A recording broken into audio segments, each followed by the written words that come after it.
I reached the peak Marshal Saint realm at the age of only 18.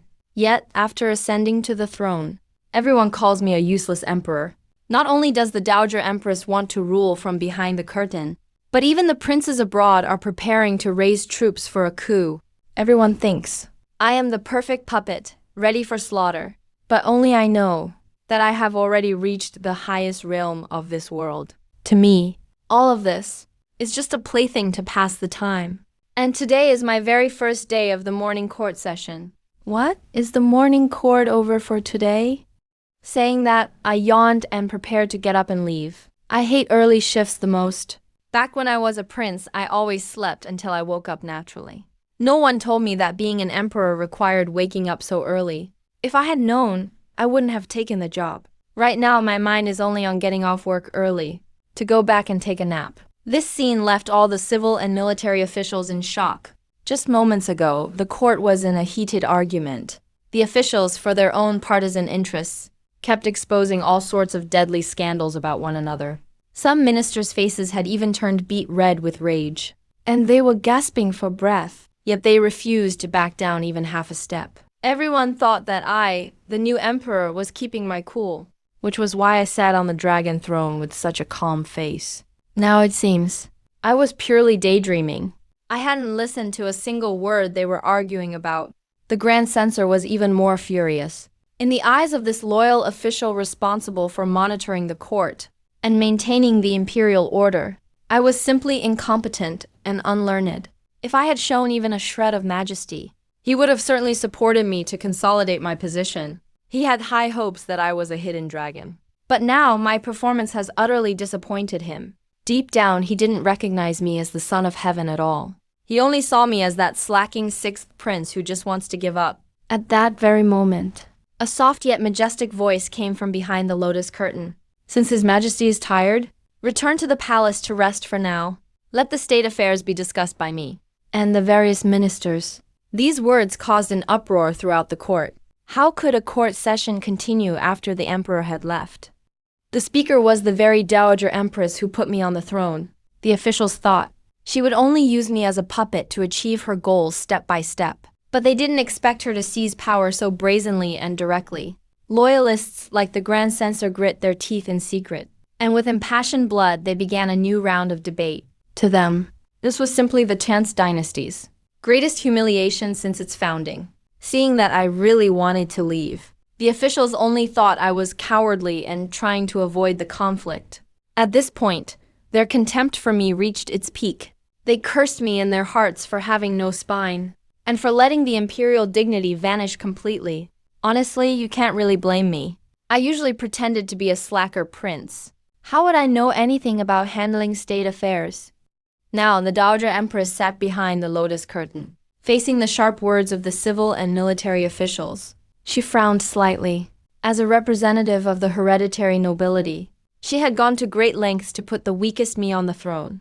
The original plan was for me to show imperial majesty just once, so she could use the momentum to consolidate her power. It was supposed to be a win-win. Who knew I want to slip away the moment court started? After deciding I was a good-for-nothing, hopeless adieu, she simply used those words to test the minister's bottom line. If she couldn't stabilize the court in these few days, it would be trouble when the other princes fought their way back to the capital. They had planned their entire lives to seize the throne, recruiting experts and death warriors at the borders, achieving military merits, all while staring hungrily at this dragon throne. Not long ago, the crown prince died suddenly in the capital. The other princes were afraid of being suspected and didn't dare return. A slacker prince like me naturally became the only royal bloodline left in the capital. The old emperor died so unexpectedly that I actually skipped the crown prince rank and was pushed directly onto the throne. The Dowager Empress and key ministers, wanting to resolve the chaos quickly, put me in power to prevent a major uprising. They strictly blocked all news, wanting to make it a fait accompli before the other princes returned. If I had even a bit of ambition, they wouldn't be this disheartened. Watching these people argue in a mess again, I felt deeply helpless. Is it really that hard for me to just get off work? Look what time it is. They still won't let me leave. But the person who can let me get off early has finally arrived. A powerful voice came from outside the hall, resonating throughout the entire palace. I see that sixth brother can't handle being the emperor. Don't make it difficult for him, everyone.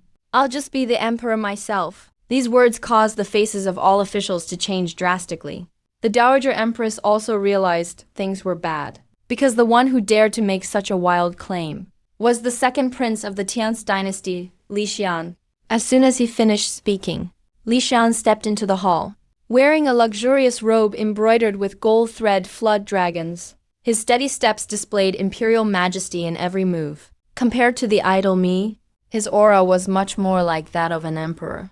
As the top favorite in the succession struggle, he had recruited talents for years under the guise of cultivation. He had many followers in the court. When the crown prince died suddenly, many suspected he was the one who did it, but there was no evidence. The moment he appeared, the pressure in the court dropped instantly. No one expected him to return so quickly.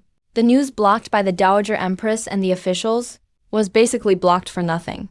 The upright Grand Censor, holding his tablet, stepped forward. He looked at him with a solemn expression. Second Prince, your words are incorrect. The throne is settled, and the new emperor has already ascended. This is the will of heaven, and the desire of the people. As a member of the imperial family, you should know to prioritize the big picture. How can you disturb the imperial order for personal gain and throw our nation into chaos? Every word was powerful, showing a desperate defense of the imperial power's bottom line. Those who dared to confront the second prince face to face were only these few loyal officials with spine. Lysan was not angry. Having planned for the throne for over a decade, he was clearly well prepared with a response. A cold smile curled on his lips, and he countered with a gaze like fire. Throne succession has always required both virtue and talent to win the people's respect. May the first ask among our dynasty's ancestors, which one did not have both civil and military talents to create this eternal foundation? Before the Grand Censor could even speak, the Minister of Rights suddenly stood up. May I ask what qualifications the second prince has to say he can inherit the throne? On the surface, it was a question, but in reality, this Minister of Rights had long ago become Lysan's henchman. To put it bluntly, he was just a shill setting up the mood. With this prompt, Lysan followed up loudly. Everyone, the country seems stable now, but in fact undercurrents are surging. In these peaceful times, civil governance is certainly important, but without strong cultivation as support, how can our dynasty be protected for thousands of generations? I'm not boasting, but on the path of cultivation, I believe I am second to none. I have already reached the heaven-observing realm. As soon as he finished speaking, a surge of thick spiritual energy exploded from his palm, turning into a brilliant pillar of light that swirled and danced. It was an imposing sight, like a flood dragon emerging from the sea. Amidst the brilliant radiance, the distant sound of a dragon's roar echoed, shaking the entire imperial court. All the ministers were utterly stunned. The path of cultivation consists of 9 main realms: vein opening, origin condensing, spirit, void piercing, path fusing, sky watching, and abyss. In the Saint realm, most cultivators spend their whole lives, but only reach the void piercing stage. If you achieve path fusing, you can found your own sect and become a regional overlord. For the second prince to be this young and already step into the sky watching realm, such talent is truly extraordinary. If he succeeds to the throne, a breakthrough into the abyss realm is definitely within reach. With this kind of power, he could command the Tian's dynasty and manage affairs, creating a new era of prosperity. After listening to this passionate speech, even the Grand Censor, who always protected me, felt a ripple in his heart. He gazed at the second prince, overflowing with presence, as if that was the ideal ruler he envisioned, then looked at me on the throne. I barely resembled an emperor anymore. Witnessing the shock in the official's eyes, Lysan felt immensely smug. He rarely mentioned his civil achievements. Unable to compete with the late crown prince, or the third prince who controls the military, so he simply showcased overwhelming martial arts mastery. In his mind, cultivation at the sky-watching realm is more than enough to crush a worthless emperor like me. Lysan never glanced at me directly, only debating with the ministers. He believed if he convinced the officials and pressured the Empress Dowager, I would naturally fall off the throne. Just as he looked at the Empress Dowager, I suddenly spoke from the dragon throne, and my tone was full of mockery. Lysan was instantly enraged. How dare a puppet emperor question him? He was a cultivator of the sky-watching realm. He could not tolerate such humiliation. He was about to teach me a bloody lesson. But in the next second, a suffocating and terrifying pressure swept across the entire hall. I sat upright on the dragon throne, radiant light shimmering around me, divine brilliance blooming. Heavenly flowers descended. Golden lotuses surged from the earth. Mystic energies flowed. Divine radiance like a rainbow. Golden light soared behind me, enveloping the great hall. 9 rings of divine halos descended from the heavens, encircling me. Even as I lounged lazily, the majestic dragons might put everyone in fear. Saintly divine halos. Lysan's face changed dramatically. Only top masters of the Saint realm can form them. Just one halo marks the peak of power. Yet the puppet emperor had 9 halos. In just a moment, Lysan felt like a flickering candle before me. He who was just full of vigor, now froze in place like a defeated dog. No amount of scheming could prepare him for his unremarkable younger brother to possess such power. The Saint realm was an unattainable level for him. The officials were so frightened they didn't dare speak. Their hearts surged with shock and awe. For nearly 500 years in Tian's dynasty, no founding emperor had reached the Saint realm. The Grand Censor trembled with excitement, murmuring, "The gods bless Tian's. The gods bless Tian's." Even the previously calm Empress Dowager stood up abruptly, staring intently at me on the dragon throne, her chest heaving violently. Her shock was no less than anyone else's. I looked down over the court. My gaze locked onto Lysan. He was instantly frozen by the pressure. Unable to move, fear washed over him. The only one he'd ever feared was the previous emperor. Now, even I could make him so terrified. This was the pressure of the Saint realm. He brought all of this upon himself. How dare a mere sky-watching cultivator show off before me? I had no intention to fight. He insisted on bringing up cultivation, so naturally he stood no chance. This Golden Hall session determined the fate of the throne. No one has ever dared compete with a saint for the throne, especially since I am now the rightful emperor. The Great Hall was silent. How truly fitting, everyone originally thought. The main figures of the court would be the Empress Dowager, Prime Minister, and the Grand General. The 3 factions were about to seize power. Lysan's sudden intervention was unexpected, but my strength caused even the Prime Minister and Grand General to fall silent. They watched their breaths, cautious and careful. All schemes and faction struggles are rendered meaningless before absolute strength. If I were to get angry, no one present could stop me. I looked toward the hall, at Lysan, kneeling and trembling, and spoke, "Second brother." The minister Lysan was so terrified he immediately knelt, no longer daring to pose as the elder brother. Recalling his arrogant words earlier, he was already drenched in sweat, knowing that if I wanted to punish him, no one could save him. What the emperor gives you is yours. If I don't give it, you can't take it by force. Do you understand? Yes, your majesty. I beg your majesty's forgiveness. Seeing that the court had no further objections, I nodded slightly. I had always felt unworthy of being emperor, but now it seems, who else but me should sit on the throne? The court session ends here for today. The first on the left and the first on the right. Come to my study this afternoon. I stood and departed. No one dared say a word. The officials bowed to see me off. Even the Empress Dowager waited until I left before exiting. Lysan remained kneeling, until the Minister of Rights came forward to help him up. He barely managed to leave the hall. Leaving the palace, the Minister of Rights advised the second prince. "You didn't come at the right time today. How about we head back first and plan carefully?" Lysan had been planning for years. He wouldn't give up easily. Inside the hall for survival. He knelt to leave, but his courage returned outside the palace. He said that now even the capital can't keep me. I have to go invite my master. Only Sage Realm can counter Sage Realm. He relied on his Sage Realm master to back him up. Returning to the capital in a rush caused his downfall this time. He harbored resentment. He became a stepping stone that highlighted my power. So he has to leave for now and plot his next move. Meanwhile, the third prince commanded elite troops on the frontier of Tian's dynasty, marching toward the capital. He had held military power on the frontier for years, believing the throne was within his reach. Even if Lysan returned first, it wouldn't matter. With the army at the gates, no one dared stop him. He was planning the chronicler's account of his ascent. A messenger raced in from the front. The third prince opened the letter. His expression changed instantly. He immediately ordered a retreat back to the frontier. His adjutant asked curiously. The third prince replied with a wry smile. Sixth brother hid it well. He turned out to be at the Saint Realm. Even scared the second prince away. Hearing this, the adjutant was shocked.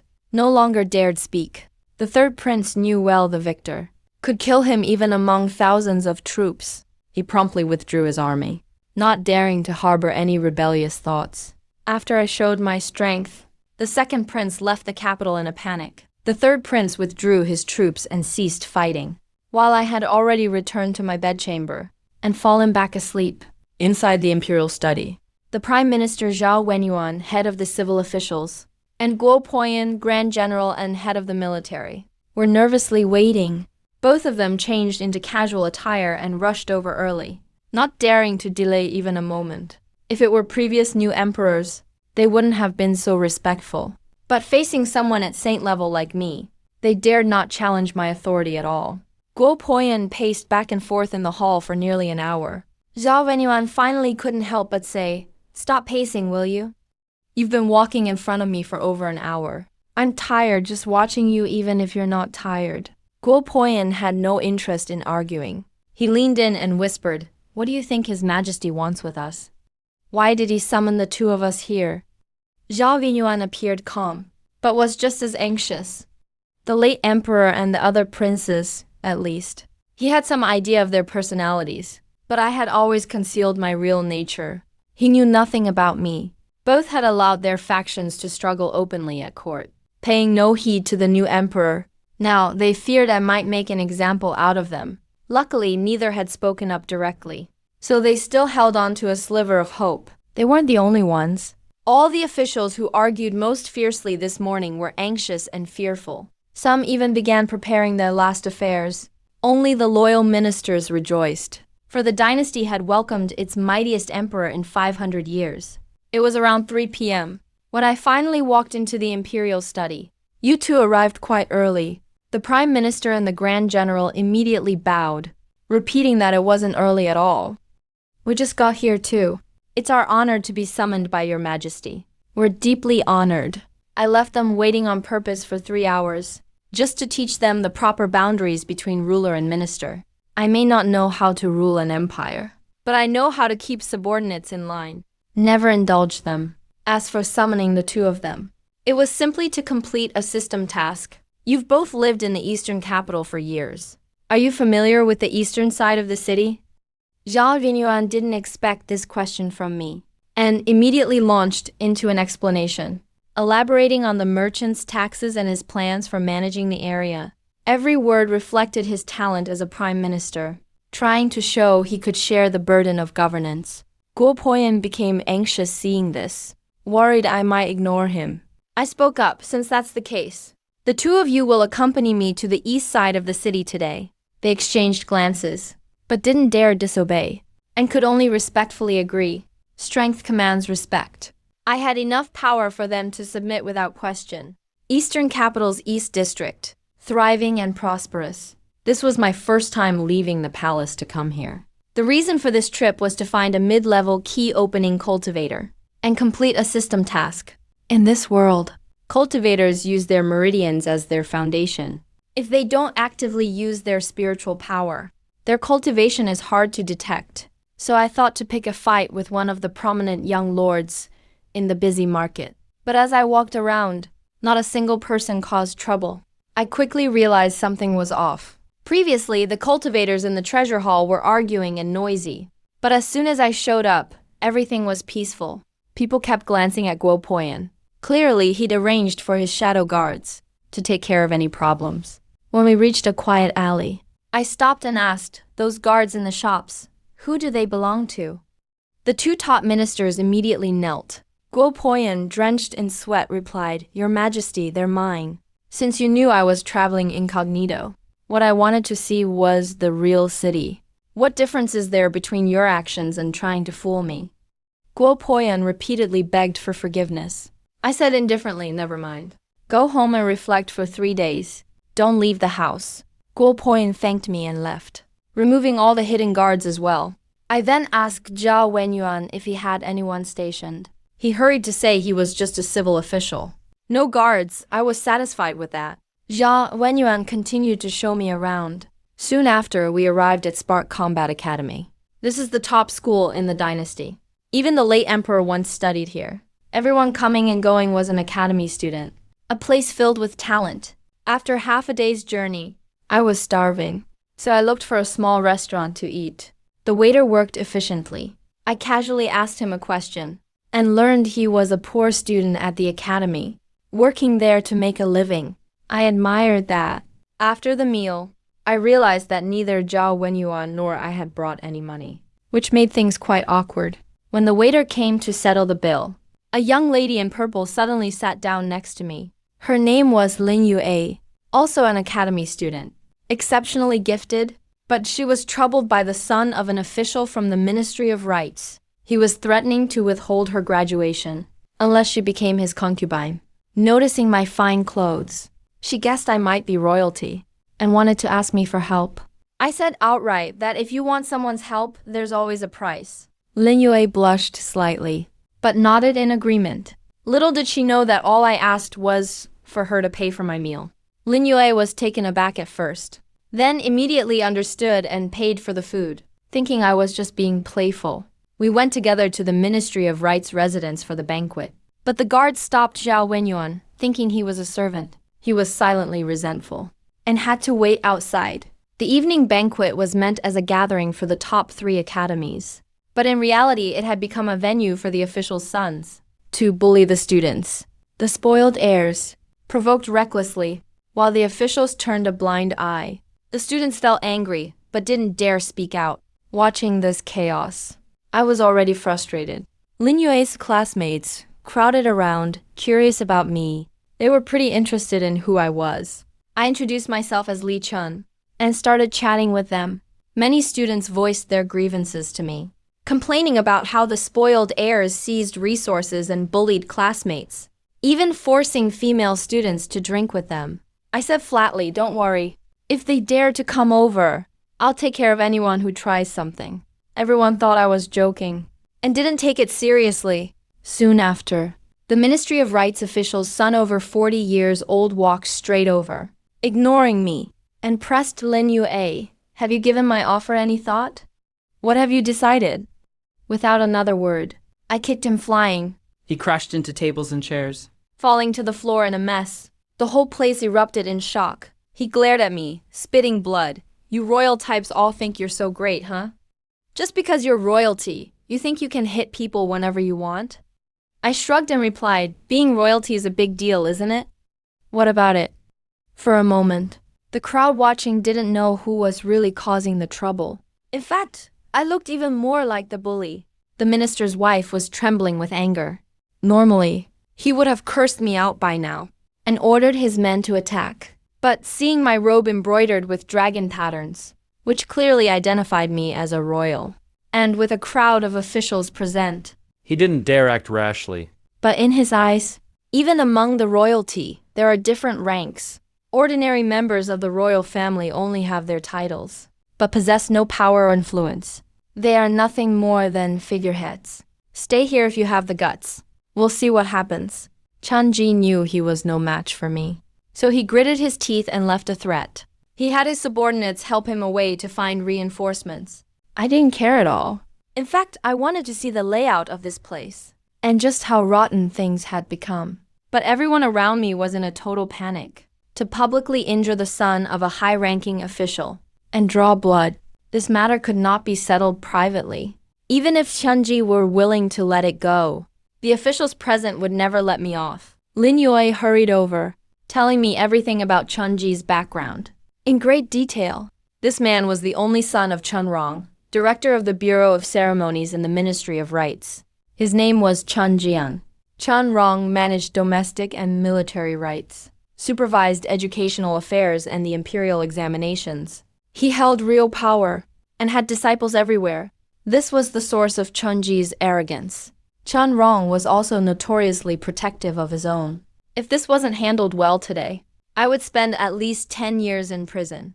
But after hearing this, my expression remained calm. Seeing this, Lin Yue secretly thought I must have an incredibly powerful backing. Her friends tried to fish for information about my background, but I told them plainly that I had none. Once those words were out, everyone was completely stunned. Having no background and still daring to hit Chunjian? Everyone assumed I was just a reckless royal relative who didn't know the world. The looks they gave me turned to pity. Not long after, Chunji returned with reinforcements. As soon as Chun Rong, director of the Ministry of Rights, arrived, he became the center of attention. Many officials rushed forward to flatter him and get close. Chun Rong's voice was deep and resonant, radiating official authority. Every move he made showed a condescending arrogance. Clearly, he was long accustomed to such scenes.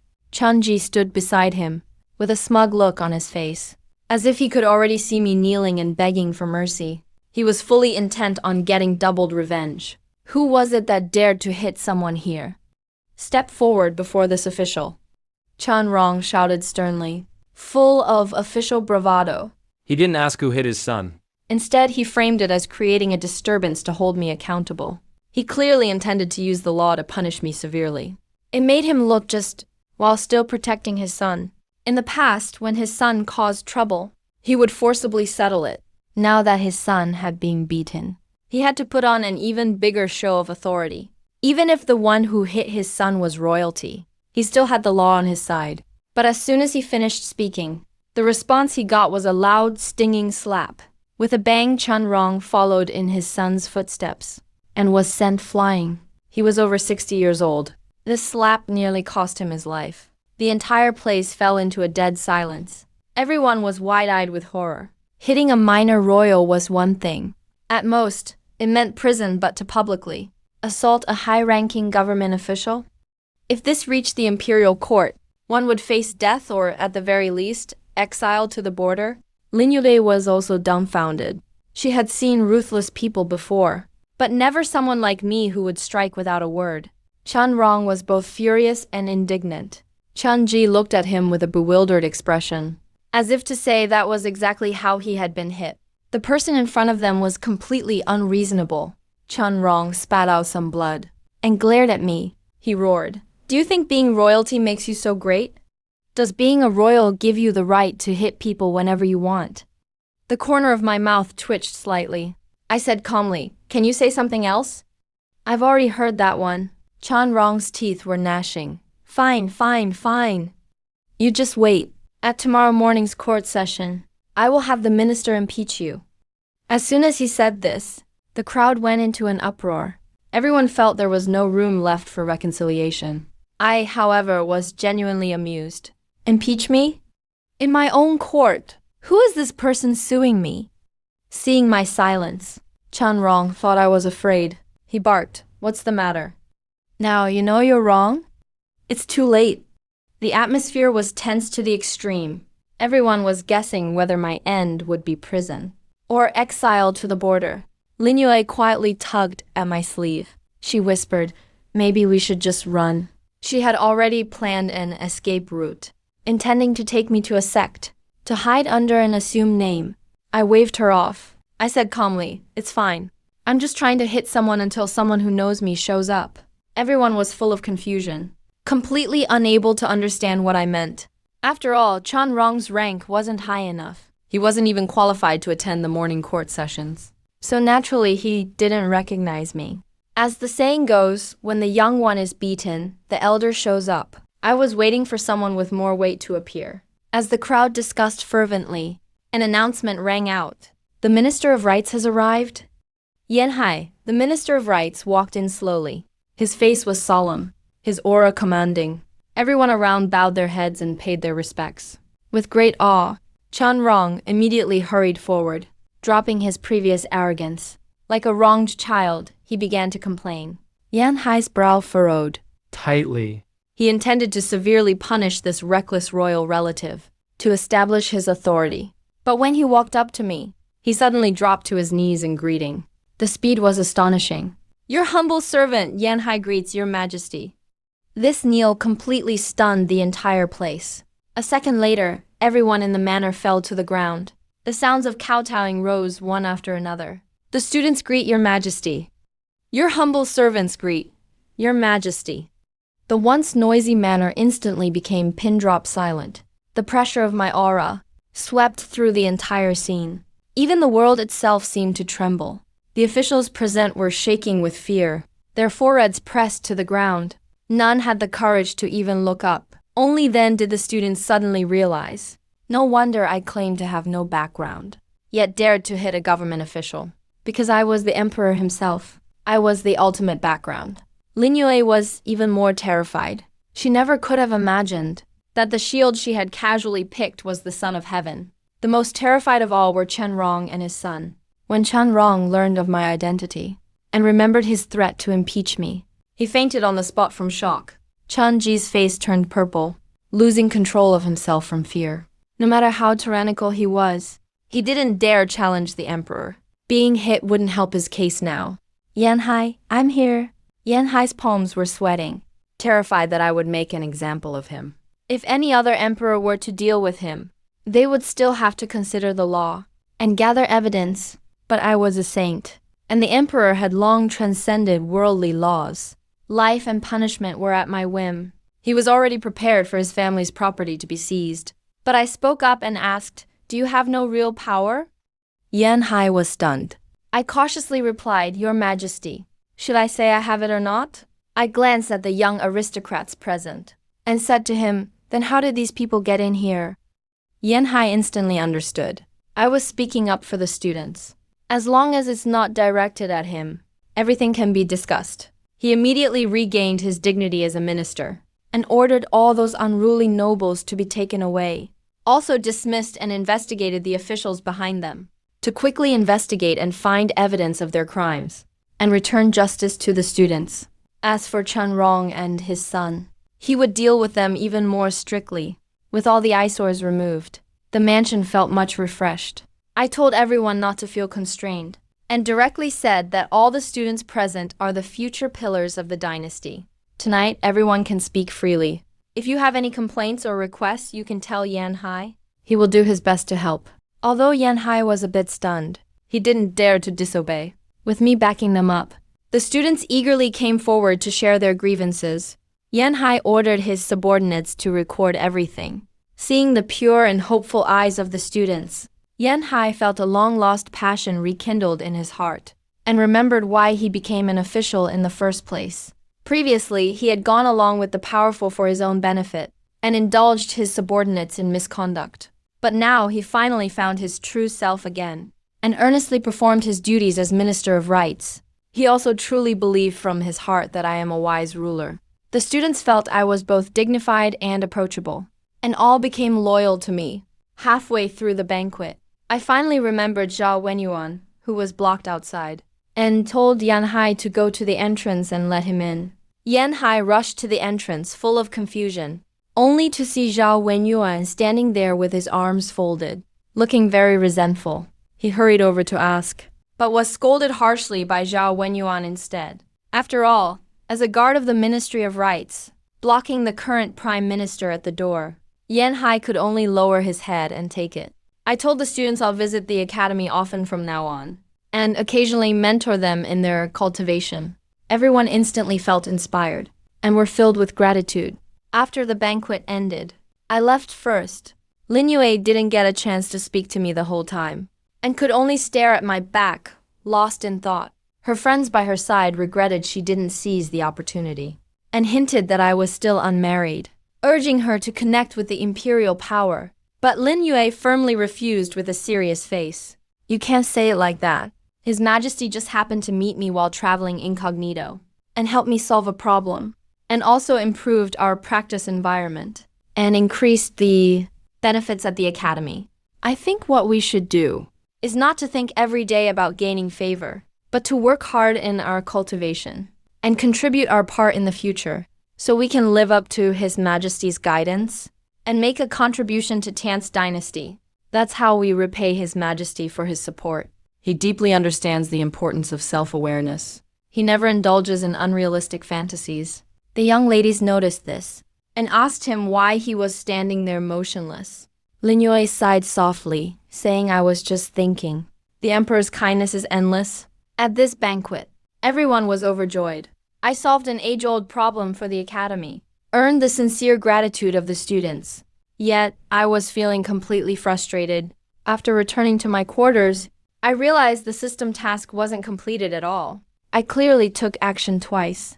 I've spent time at the academy, after all. How could I not meet the requirements? A system prompt immediately sounded. Upon inspection, the two people defeated by the host were at the peak of condensation realm and had no cultivation respectively. The host hasn't defeated a mid-stage open vein realm cultivator, so the task can't be settled. I was rendered speechless. Condensation realm is one level above open vein realm. Yet the system insists it must be mid-stage open vein realm. Even if it's a little higher, it doesn't count. With my cultivation, it's easy to find experts to spar with, but finding someone who precisely meets the standard is even harder. Luckily, there's plenty of time left for the task. I can only plan to visit the eastern side of the city again when I have time. Meanwhile, I'm wondering if my method is wrong. Initially, I thought of going out with my subordinates as the emperor. Just find someone to fight and complete the task. But now that I think about it, maybe the system wants me to hide my identity and act alone? I just can't figure out the intention yet. The next morning at court, I still looked tired and listless.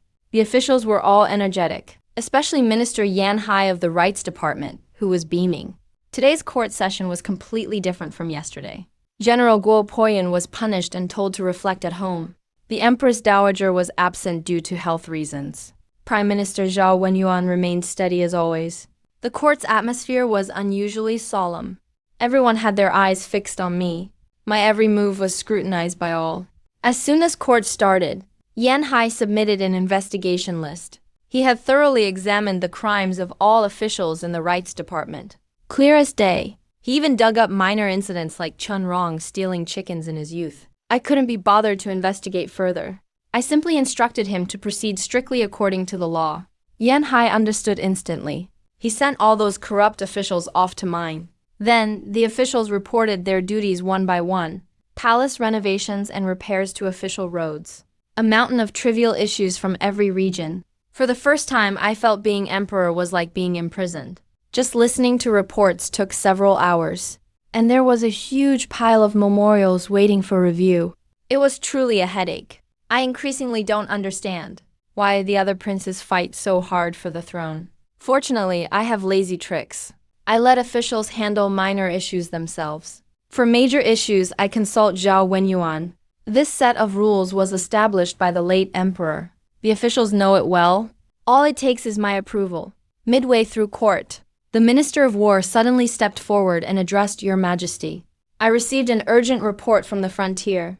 The third prince at the border harbors rebellion. He raised troops to rebel the day before yesterday. His army is marching toward the capital.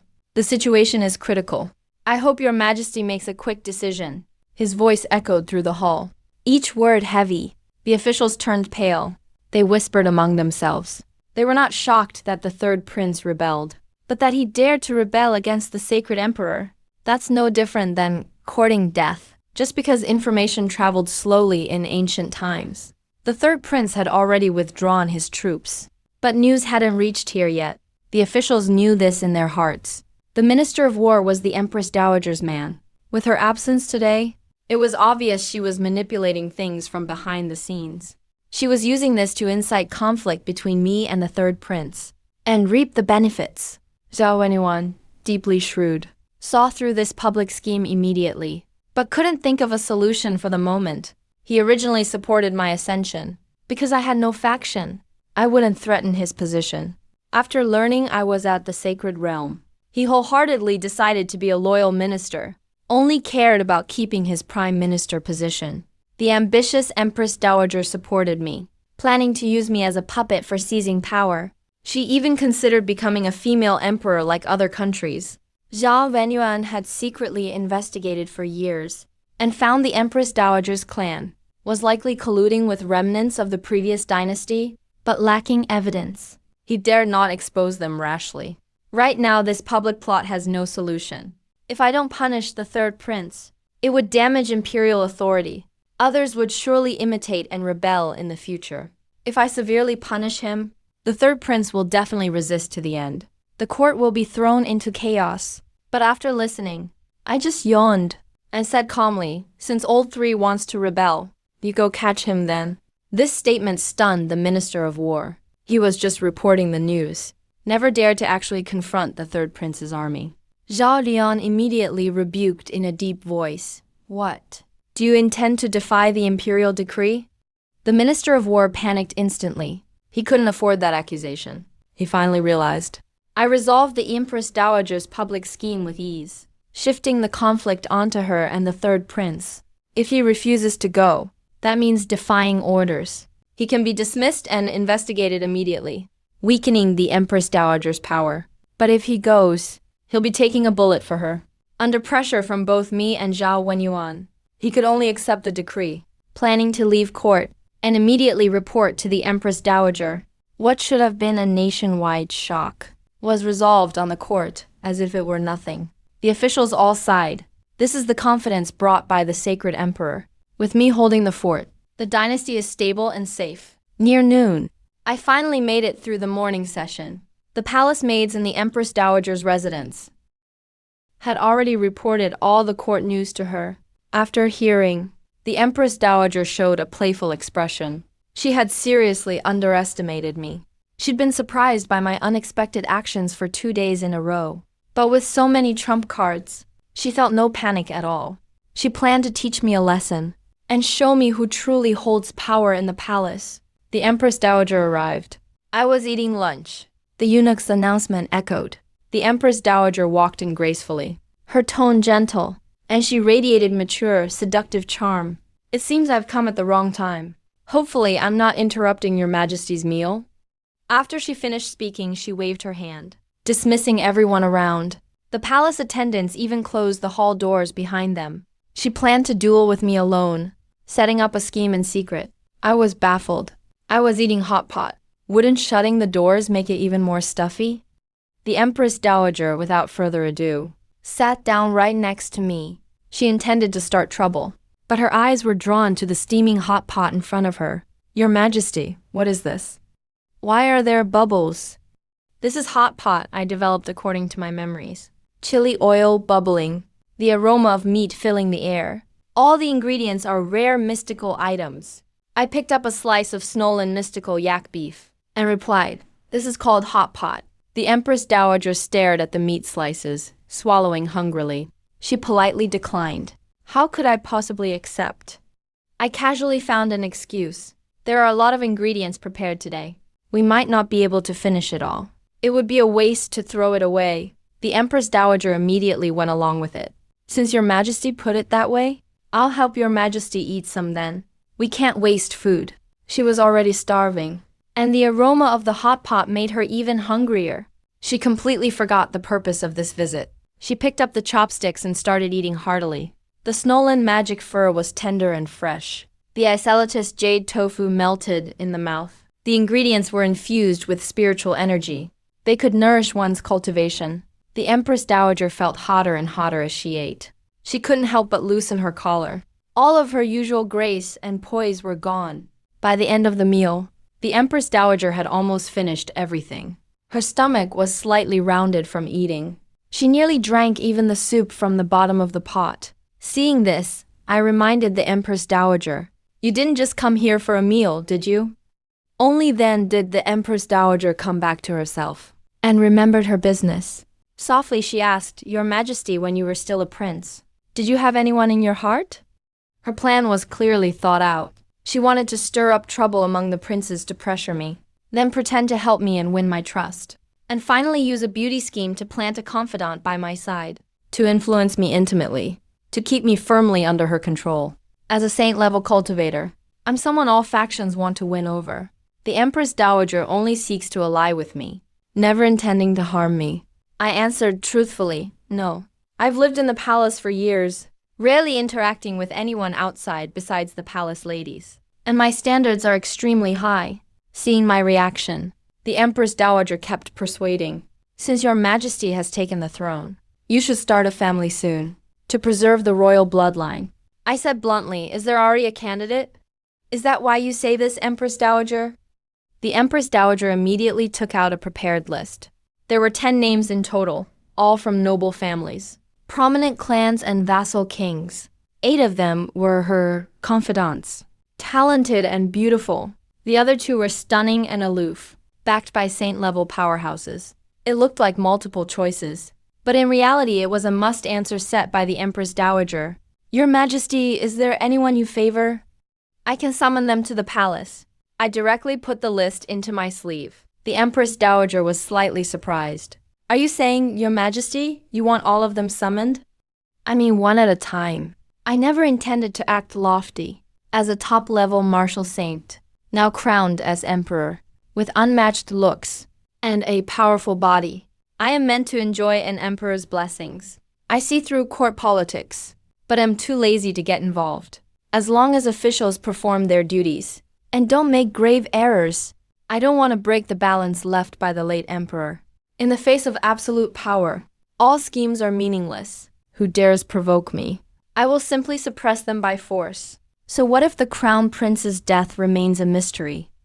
Or there are undercurrents in the dynasty? With my saint-level cultivation protecting me, no one can harm me in the slightest.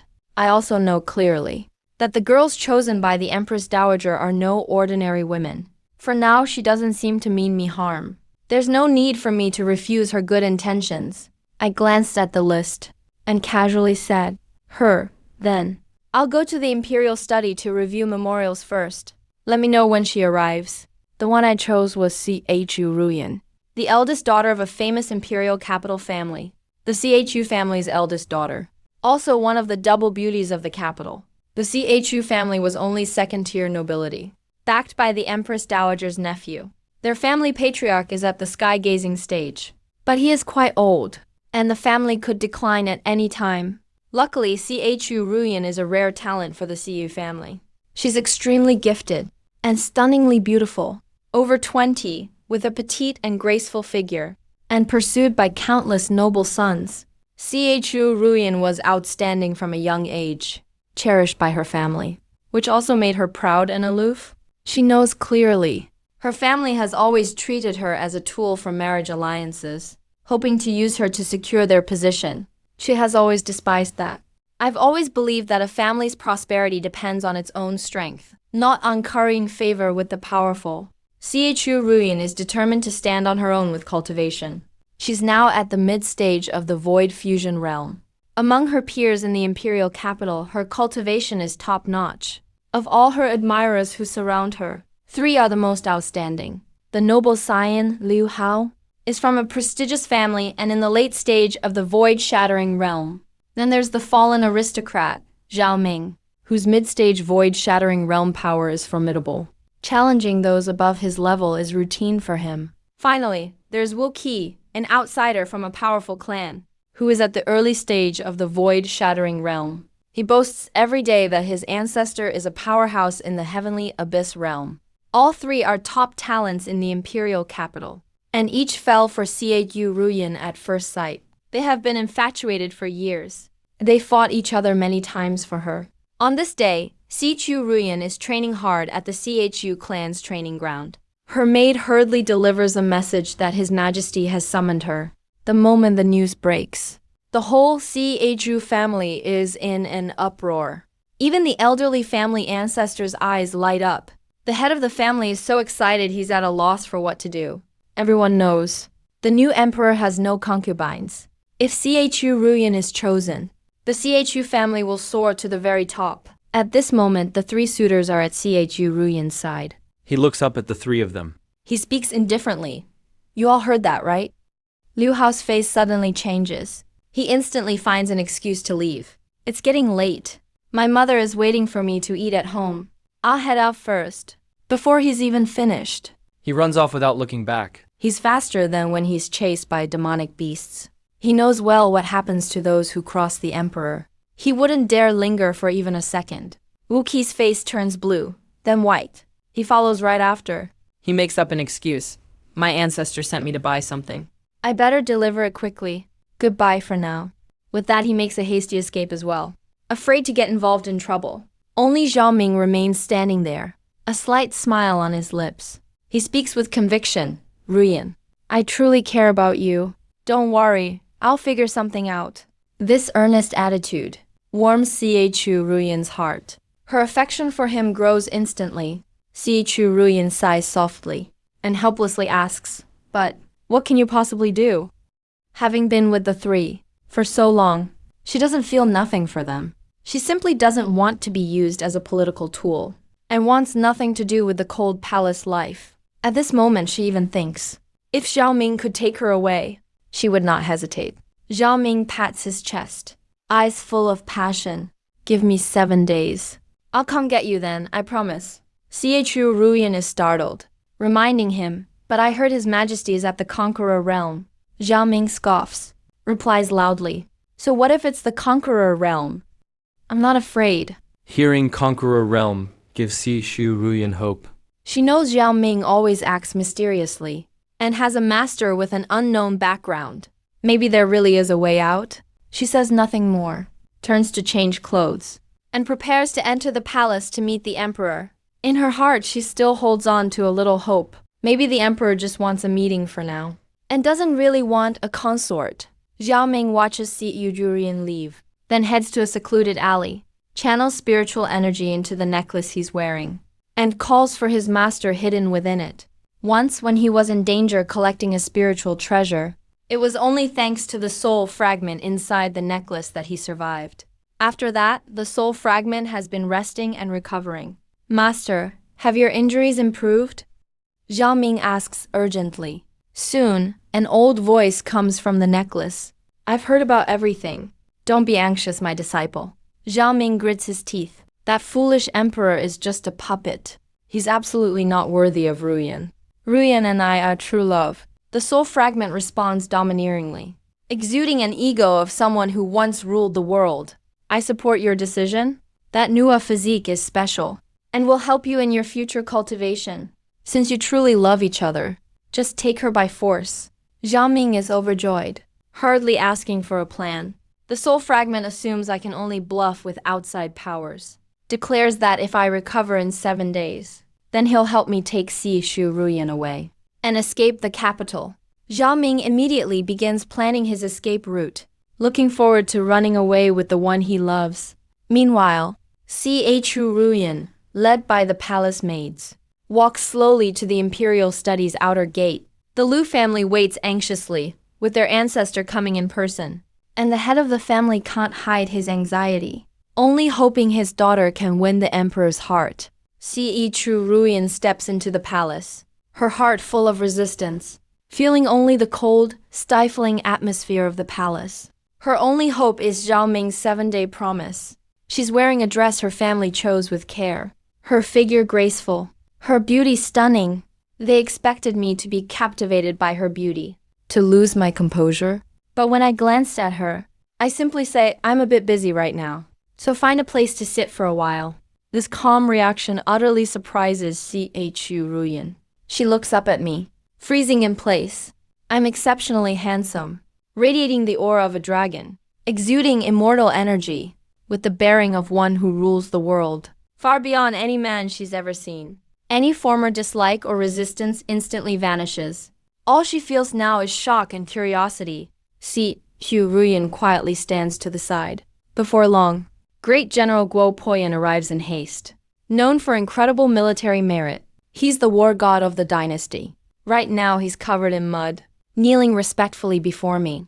Noticing his muddy appearance, I casually ask, what happened to you? Guo Poyan quickly replies, wasn't I just punished by your majesty with 3 days of house arrest? I was planting some vegetables at home, but as soon as I got the summons, I rushed right over. I raised my eyebrows and teased, oh, are you complaining to me? Guo Poyan is so scared he quickly kowtows. I'm terrified, your majesty. I wouldn't dare. May I ask why your majesty summoned me? I ask in a deep voice, when the crown prince got into trouble. Were you assigned to protect him? Guo Poyan instantly breaks out in a cold sweat, anxiously trying to clear his name, listing years of loyalty and service. defending that the crown prince sent his guards away early. I'm in no mood to listen to his excuses, so I wave my hand. All right, enough. I was just asking. You can go. Guo Poyan is just about to leave when I call him back. I say lightly, wait a moment. Is there anything else, Your Majesty? Another 7 days of house arrest. Guo Poyan looks bitter, but he dares not object, and leaves nervously after thanking me. Chu Ruyan is completely stunned by this scene. She never expected that the famous great general would be so intimidated in front of me. The rumors about a puppet emperor are instantly disproved. Hardly had Guo Poyan left when Prince Jinan, Li Longyu, enters the imperial study. He is my uncle, and has always been arrogant. If he didn't know I was the sage, Jingan King would never have come. I would have just thrown an impeachment letter in front of him and coldly questioned him. It accused him of recently letting his men forcibly take over grain fields. Don't pretend you don't know about this with me. At first, the Jingan King tried to brush it off and attempted to plead on the grounds of kinship. I shot him a cold look and pointed out the severity of this matter, saying outright that his actions would cause chaos among the people. Jingan King's face went pale with fright instantly, and he dropped to his knees with a thud, begging for forgiveness over and over, promising to return the farmland and compensate the commoners. I couldn't be bothered to pursue it further, and coldly ordered him to forfeit a year's salary, and to handle everything within 3 days. If you try to play games with me, don't blame me for being merciless. Get out now. Jingan King scrambled away as if granted amnesty, crawling and stumbling out. Chu Ruyan saw all of this, and felt even more awe. I handle matters impartially, and never play favorites, showing none of the royal arrogance or willfulness, which made him admire me even more. Soon the ministers from 6 departments, and key leaders of the imperial guards and other top officials entered one after another. These big figures who usually act aloof were all trembling before me, kneeling to confess their crimes, showing nothing but fear. Chu Ruyan quietly observed, completely overturning his previous perceptions. His respect for me deepened even further. I bent over my desk reviewing memorials, working for several hours, before finally putting down my brush, looking at Chu Ruyan, showing a slightly apologetic smile. Sorry to have kept you waiting so long. Chu Ruyan quickly waved his hand, appearing panicked yet respectful. No, Your Majesty, please don't say that. You have official duties. I am already honored that you would see a commoner despite your busy schedule. It's a great honor for me. Actually, I wanted to take some time to chat with him outside and get to know him better. But the chief eunuch brought another mountain of memorials, reporting urgent matters and secret messages from various regions. I felt completely helpless and could only ask the palace maids to serve refreshments, so Chu Ruyan could wait by the side. All the refreshments in the imperial study were rare tributes. Chu Ruyan saw these delicacies, like the Longyan jade dew cake rarely seen in daily life, and was full of amazement. He couldn't resist for a moment, and tasted a few pieces, then accidentally broke a teacup, hardly kneeling to beg forgiveness.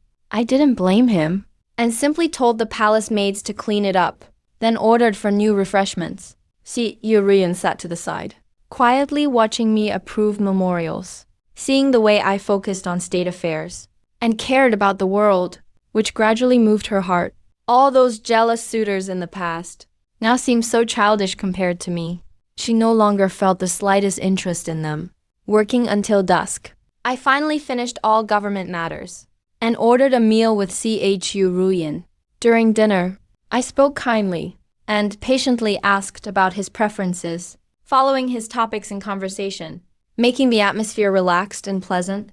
Chu Ruyan gradually let go of his restraints, his face filling with smiles, and his affection for me grew even stronger.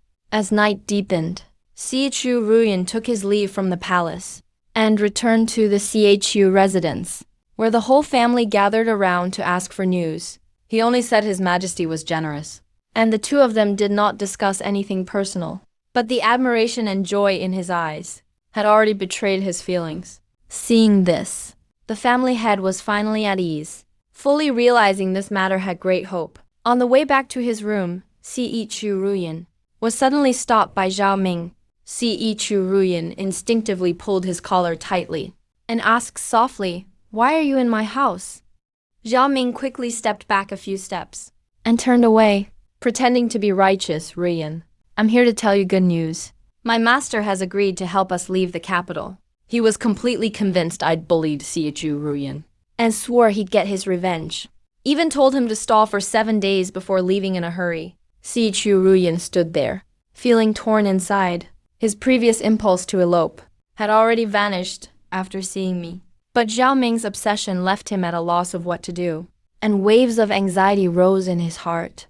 I know it clearly in my heart. Chu Ruyan has some feelings for me too. She would never consider eloping with Xiao Ming. His family background is decent. On one hand, following Xiao Ming would mean wandering and struggling, with an uncertain future. On the other hand, staying in the palace means enjoying endless luxury. Anyone would know what to choose. Xiao Ming is just a promising prospect. There's no telling how far his future will go. But I've already reached the peak of this world, holding real power as the celestial emperor of strategy. At the pinnacle of power, my looks are also rare in this world. My strength is unfathomable. It's only natural that CEO Ruyan would be moved. It's not that she's chasing after power, but rather that my qualities are too obvious. After only a day together, no woman could resist.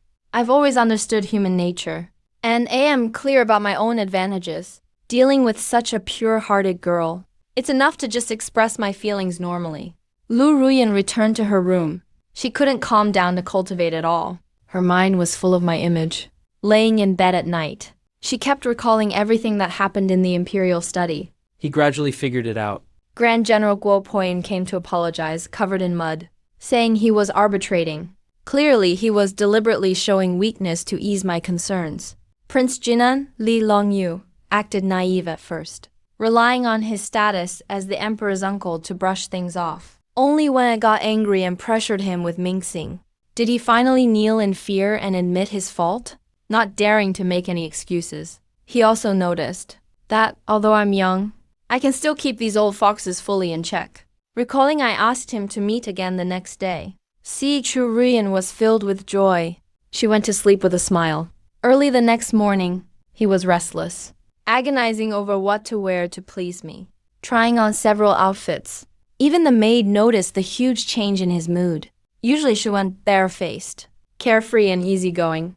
But now that they're together, her looks and posture were still waiting for my summons. She became extremely anxious.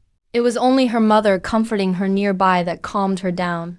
His Majesty has just ascended the throne.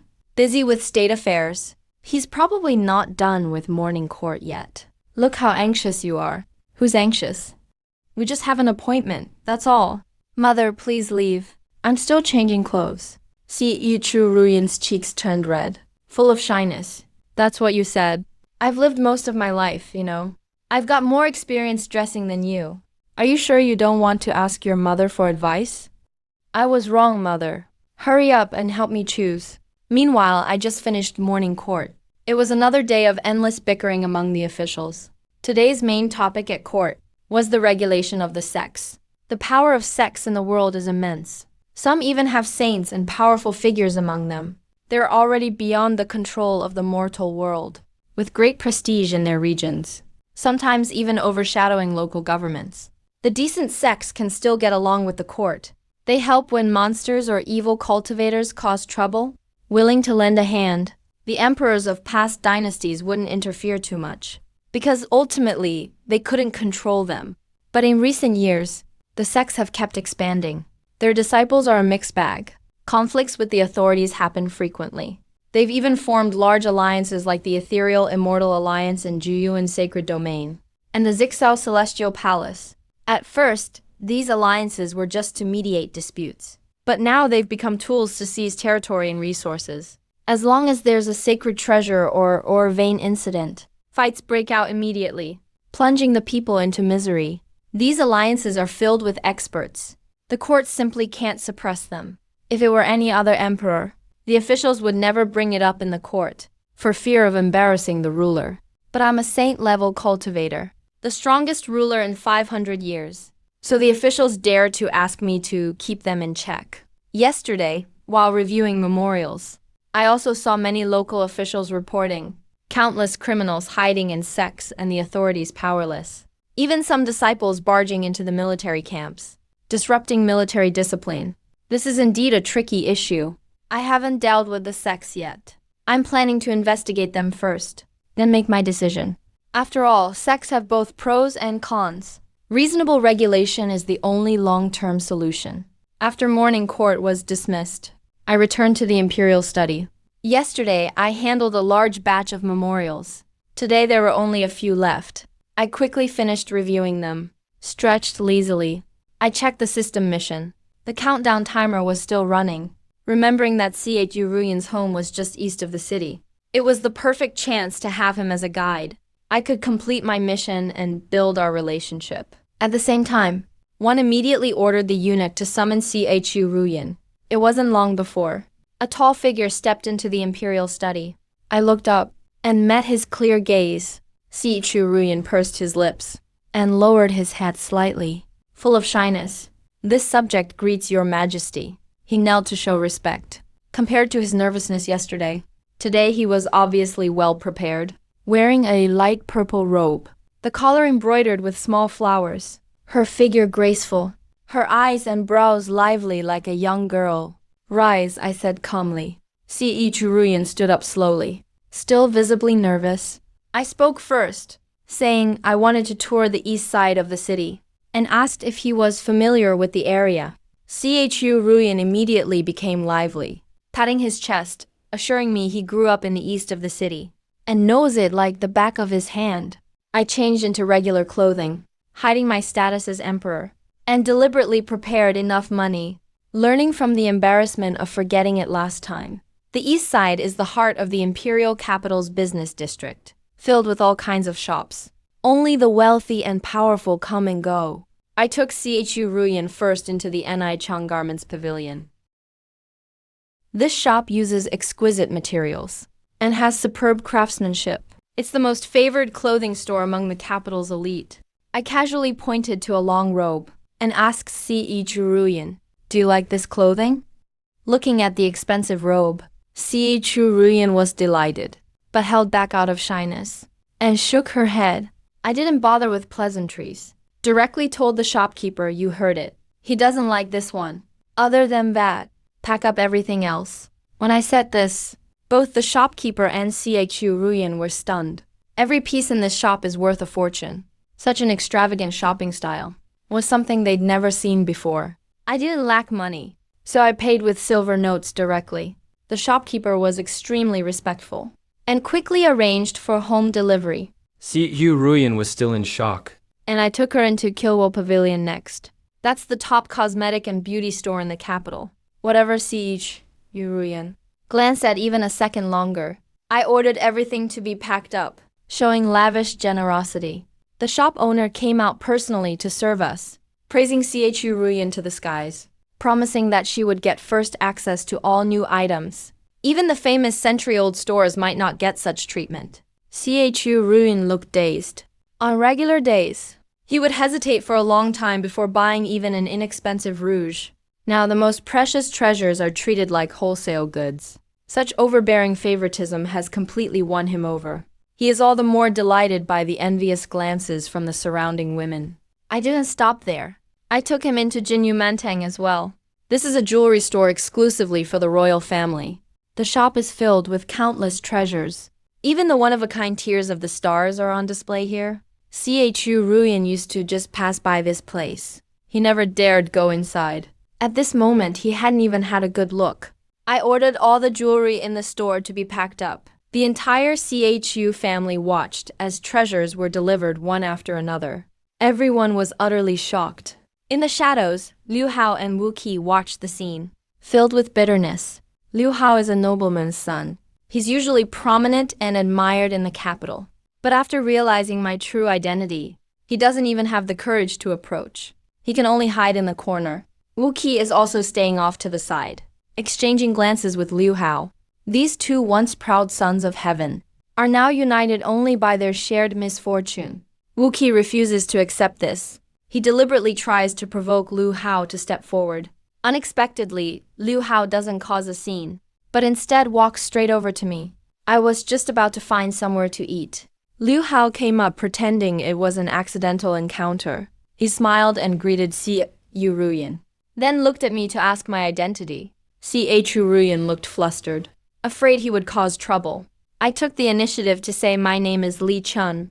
I'm a friend of Ruyan. Liu Hao immediately put on a respectful expression. He cupped his fists repeatedly. So it's brother Li Chun? A pleasure to meet you. Miss Ruyan is as beautiful as a fairy. Only someone like brother Li Chun deserves her. I found these words very satisfying. Liu Hao then took the chance to introduce himself, enthusiastically invited me, saying he knew a nearby Zui Shan Lu. The food is absolutely exceptional. I'll host brother Li Chun and the lady for a meal there. I gladly agreed. So we all headed to Zui Shan Lu. Wu Qi, watching from the shadows, suddenly understood. He hurried after us, using Liu Hao's greeting as a pretext. He smoothly joined the meal. The two of them were extremely attentive, courteous at every moment. Liu Hao personally lifted the curtain and opened the door for me. Wu Qi thoughtfully moved the chair for me. Whenever I looked suspicious, Wu Qi immediately poured wine. When I paused my chopsticks over a dish, Liu Hao instantly called the waiter to add more food. They answered all of my questions. Everything they said was the truth, not daring to hide a thing. Xiao Ruyan ended up as an outsider, unable to join the conversation at all, left with nothing but disappointment. After a few rounds of drinks, I gained a general understanding of them. Liu Hao is a descendant of a noble family. His ancestors were famous war heroes. Now the family is gradually falling into decline. Wu Qi is the son of the city lord of Tiger City. Tiger City is a critical border fortress of the dynasty. It borders the wild forest. The two of them are both top experts among their peers at the late and early stages of the void-breaking realm. They are considered top geniuses among their generation. Of course, they can't compare to Li Shan of the Mirror of Heaven, much less to me. Xiao Ruyan drank sullenly, stood up and left for the restroom. Seeing this, Liu Hao took the chance to get closer to me and quietly said, Brother Li Chen, I have an elder female cousin. She is stunningly beautiful. If you're interested, I can arrange it right away. Wu Qi wasn't about to lose. He raised his glass and said with a smile, Brother Li Chen, don't listen to him. I have an aunt. She is peerlessly gorgeous, still unmarried to this day. If you ask, I'll have her come over tonight. Neither would give in to the other. They began to argue on the spot, about to start fighting. Ruyan, just back, was dumbfounded by what she saw. I saw through it at a glance. The two of them had already recognized my imperial identity. Their flattery was simply to curry favor with the royal power. I didn't expose them, just raised my hand to gently stop them, and easily ended the farce. No matter how unwilling they were, they dared not act out in front of me. The sky was getting dark. The dinner party ended. Liu Hao rushed to pay the bill. The two bid each other farewell politely. Today's goal had been accomplished. They left a good impression on me. Although there was a small incident during my outing today, my system task is still not complete. Fortunately, there's plenty of time left, so I'm not in a hurry. I was just about to escort Xiao Ruyan back to the mansion. Suddenly, there was a surge of strong spiritual power from the street. With my perception abilities, I instantly noticed that it was at least two Luke realm experts fighting. It's unbelievable that someone dares act so recklessly in the bustling capital. I couldn't help but feel a bit annoyed. Meanwhile, Liu Hao and Wu Qi walked out of the drunken Immortal Inn. They bickered the whole way. Both of them were quite drunk. Not watching where they were going, they bumped into a group of people. Liu Hao, being highly skilled, steadied himself after retreating a few steps, but Wu Qi was knocked straight onto the ground. The two sobered up considerably. Seeing the group in front of them, their expressions turned serious.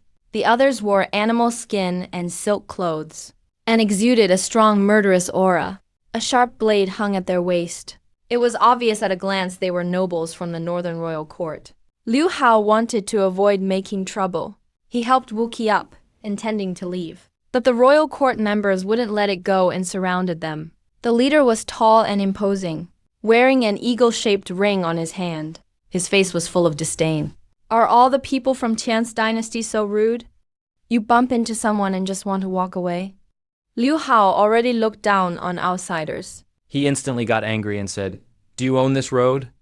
Who are you to lecture me about manners? The man's name was Altai, an envoy from the royal court. His younger brother Atid was by his side. Both were already in a bad mood after missing out at the shops, so they picked a fight on purpose to make a show of power. They hadn't expected Liu Hao to talk back. Altai's face darkened. He shouted harshly, "Such an uncivilized wretch! Today I'll teach you a lesson on behalf of your father." Before he finished speaking, Altai struck out with his palm, unleashing a powerful force. The ground instantly caved in, leaving a deep pit. Liu Hao and Wu Qi's expressions changed drastically. They quickly activated their spiritual energy to dodge. If they had been a second slower, they would have been seriously injured. The two were completely enraged. They immediately fought back. Ada charged at Liu Hao, while Altai faced Wu Qi alone. Altai was a whole level above Wu Qi in cultivation. His attacks were ruthless, each one lethal. Wu Qi was quickly overwhelmed, forced to retreat again and again. Altai pressed his advantage relentlessly and slammed a palm toward Wu Qi's chest. If this blow landed, Wu Qi's ribs would definitely be shattered. Wu Qi lost his footing, making it impossible to dodge. Liu Hao was held up by Atid, unable to help. Wu Qi was about to be seriously injured. I stepped forward calmly, grabbing Altai's wrist with one hand and gently squeezed. A crisp sound of bones breaking was heard. Altai instantly fell to his knees, howling in pain. He had no strength to fight back. People around us were in an uproar, amazed at my strength. Wu Qi looked at me with admiration in his eyes. Liu Hao also stopped fighting, knowing that with me here, the matter would surely be resolved. Altai was only at the Six Harmonies realm, and no match for me at all. I had already shown mercy, only breaking his wrist. Liu Hao briefly explained what happened. I was just considering what to do next. But Altai, enduring the pain, shouted harshly, "Let go of me. I'm an envoy of the royal court. How dare you lay a hand on me? Can you bear the consequences?" I let go of him, yawned, and said casually, "See you next time." Then I left with Xiao Ming. Ada tried to block our way, but Altai held him back. This person is insanely powerful. Luckily, I revealed my envoy identity. Otherwise, we wouldn't have gotten away today. Just let it go for now. Ada was unwilling to accept it. Altai gave a sinister smile. "Tomorrow we'll meet your emperor." I don't believe our royal court won't get justice. I escorted Xiao back to the Xiao mansion. As soon as she entered the main hall, her mother hurried over to remind her, telling her to restrain herself and remain virtuous and ladylike. Xiao helplessly explained that I insisted on buying everything, and she simply couldn't refuse. After hearing this, her mother beamed with joy, realizing I truly care about Xiao returned to her room, about to close the door, when Xiao Ming suddenly appeared at the entrance. He wanted to clear up the misunderstanding, but Xiao Ming misunderstood her, and seeing the room full of treasures, He gritted his teeth and said, "That bastard." "Emperor insulted you with these vulgar things. I will never allow it." Xiao was just about to speak, but Xiao Ming turned and disappeared, leaving behind only one sentence. 6 days from now, I'll help you regain your freedom." Xiao stood there, stunned, not knowing whether to laugh or cry. Meanwhile, Liu Hao returned to the Luli mansion, plopped down next to his father, and started drinking tea directly from the pot. The Liu family was known for its strict upbringing, so Liu's father was furious, and picked up his belt to teach him a lesson. Liu Hao put down the teapot, and calmly said, "Today I had dinner with His Majesty." As soon as he said this, the whole mansion fell silent. Liu's father's hand froze in midair, and he quickly dropped his belt, eagerly asking for details. Liu Hao recounted the chance encounter and his efforts to please me, telling the whole story. Liu Fu listened, overjoyed, and praised him repeatedly. When it came to introducing his female cousin to me, Liu Fu was even more excited. His Majesty has no consorts yet. If this works out, the Liu family will surely return to court and glorify our ancestors. He immediately ordered Liu Hao's cousin to be on standby at all times, completely focused on securing this royal marriage. And then, how did His Majesty respond? Liu Fu eagerly pressed for details. Liu Hao scratched his head and replied honestly. His Majesty seemed satisfied. But then Sihu Yu Ruyan came back, and His Majesty didn't give a clear answer. I'll just arrange more chance encounters in the future. He didn't dare say openly that I liked this sort of thing, but was convinced I was just an ordinary man. Liu Hao the star? When talking about the trouble with the royal court nobles, his father suddenly burst out with intense murderous intent. It was the first time Liu Hao had seen such a fierce look on his father. Damn those royal court dogs. Centuries ago, they were beaten into hiding in the snowy mountains. And now they dare act up in Tians again, even daring to touch my son. I'll go deal with them myself. Liu Fu roared angrily. Seeing this, Liu Hao realized something was wrong. When he mentioned that I had stepped in to resolve things, Liu Fu was utterly shocked and blurted out, "What?" His Majesty crushed his wrist with one hand, without even activating his meridians, and broke the wrist of a Luke realm royal court man? That's right, that royal court guy threw everything he had at Wu Qi. But His Majesty stopped him with ease. I'd already heard His Majesty was a saint-level master. Now it seems. It's almost certainly true, Liu Fu said solemnly. Although he's a fallen nobleman, he still has access to reliable sources of information. Whenever the Northern Royal Court is mentioned, he gets all fired up. The royal court has made a comeback in the past 100 years, with an arrogant attitude.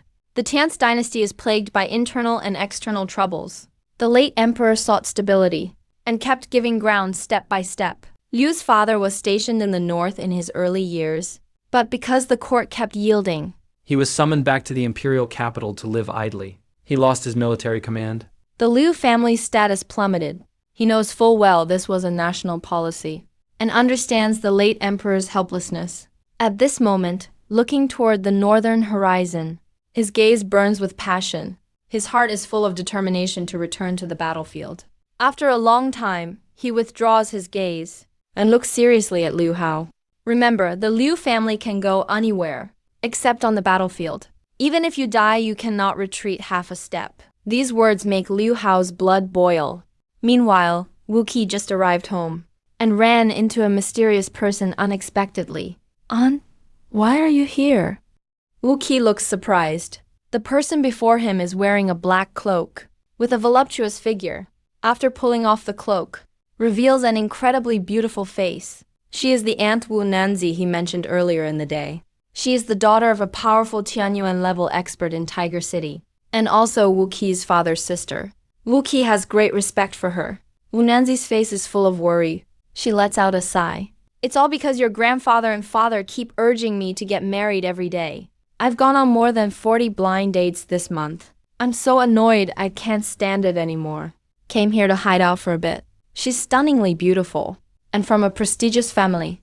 The Wu clan ancestor is even a top-tier, Tianyuan-level expert, with hopes of breaking through to the saint level. Countless young men from prominent families fight to marry into the Wu clan. Wu Qi immediately pats his chest, saying, "Aunt, rest assured. I'll help decide your marriage." The moment he finishes speaking, he gets hit hard.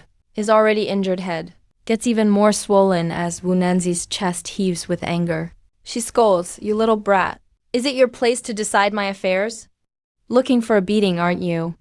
Wu Qi grumbles inside, but doesn't dare talk back. Quickly changes his tone. "Aunt, you've misunderstood. I met the new Tian's emperor today." He exaggerates his experience from earlier in the day, intentionally boasts about himself, and belittles Liu Hao, trying to introduce his aunt to me. Wu Nanzi is both pleased and annoyed by what she hears. She's lived outside the city for a long time, and believes rumors, mistakenly thinking I'm a puppet emperor without any abilities. Ugly and stupid. She resists this idea from the bottom of her heart. Seeing her reaction, Wu Qi quickly changes his answer, saying he just mentioned it offhand, so she can use this as an excuse to avoid the marriage pressure. Wu Nanzi thinks it makes sense, so she agrees, then turns and goes back to her room. Wu Qi breathes a sigh of relief, planning to find a way to let Aunt see me in person, to change her prejudice. At this moment in the palace, the bedroom candles flicker. I'm reviewing intelligence reports sent by Yuna Kui. 600 years ago, the Ice Bear Royal Court north of Tance was crushed. After hiding for centuries, the Snow Eagle clan rose up, established the Snow Eagle royal court, and made a comeback. Rumor has it their people were blessed with divine power and are fierce in battle. Plus, neighboring countries are eyeing us covetously. The dynasty is currently surrounded by enemies on all sides. I studied the files for a long time and was about to rest when I heard an eunuch announce outside the bedroom door. The door was gently pushed open. The Empress Dowager walked in slowly. She was wearing an exquisite nightgown with a graceful figure. Seeing this, I felt impatient. Government affairs have been overwhelming lately, and I haven't been sleeping well. Her coming like this is clearly disturbing my peace. Empress Dowager, is there something you need so late? I asked in a deep voice. Look how you said that. Can't the widow come, just to check up on you?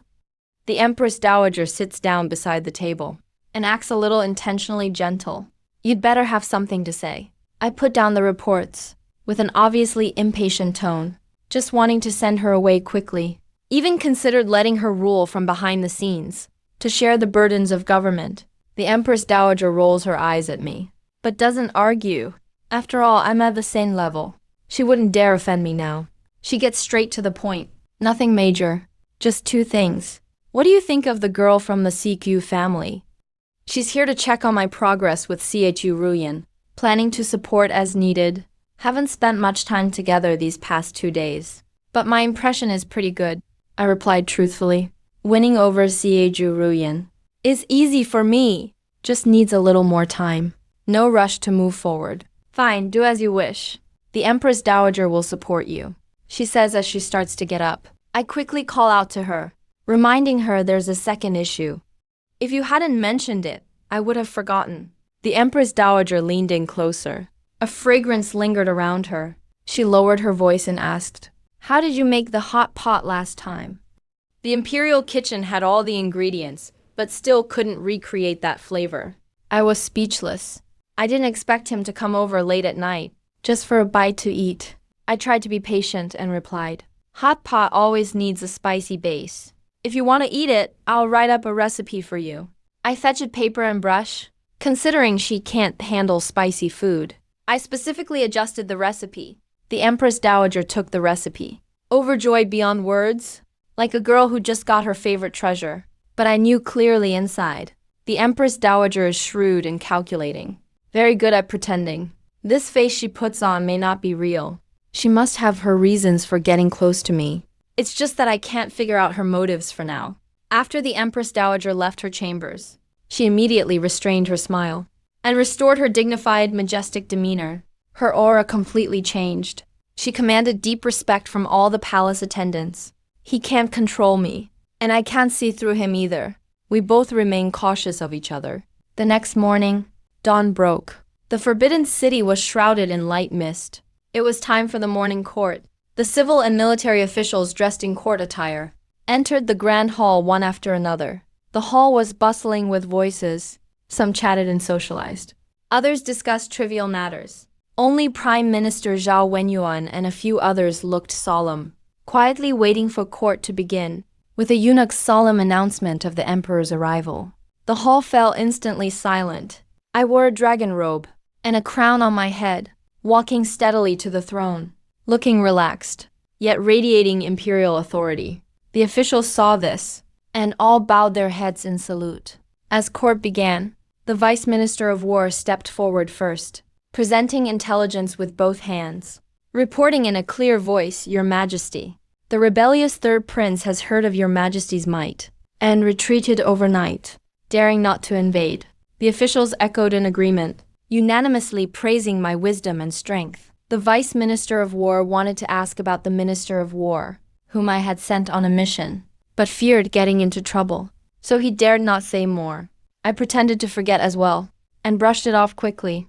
Then Minister of Rights Yan Hai stepped forward and bowed, reporting to Your Majesty. Envoys from the Northern Royal Court have come to request a meeting, seeking discussions on relations between the two nations. The minister asks Your Majesty's permission to receive them.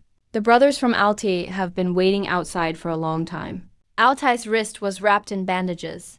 The two of them had come to find Yan Hai last night, demanding justice loudly, afraid of sparking conflict. he tried to calm them down, promising a thorough investigation into the assailant. After being summoned by the eunuch, the Altay brothers swaggered into the hall, looking arrogant and overbearing. But when they saw me on the throne, they froze on the spot, turning pale as a sheet. Only then did they realize the one who beat them yesterday was the emperor himself. Their arrogance vanished instantly.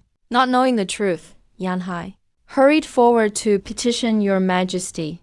Yesterday, envoys were attacked in the marketplace, which is deeply dishonorable.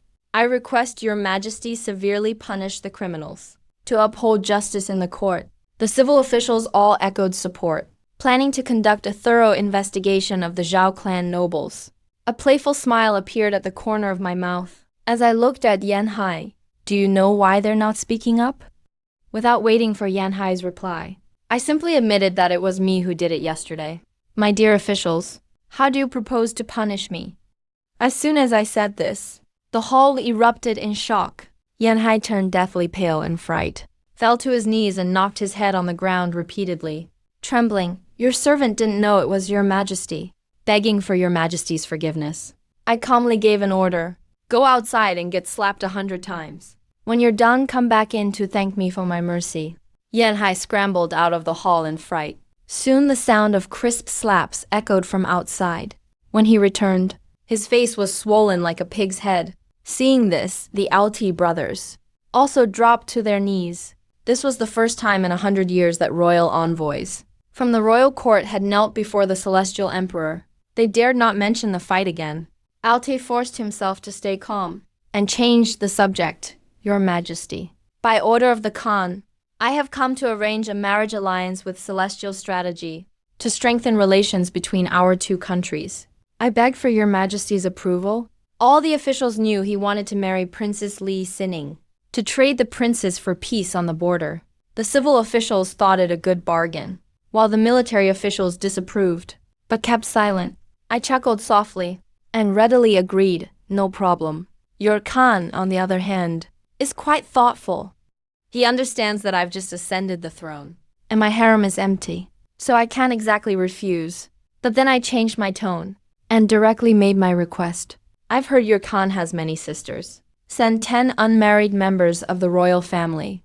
If that's not enough, add some from the collateral branches. Each tribe will also provide 200 to 500 beauties as dowries. The dowry, 50,000 fine horses and 10,000 tons of premium beef. The officials were once again shocked. The Altai brothers were dumbfounded. Historically, only the royal court demanded concessions from Celestial Strategy.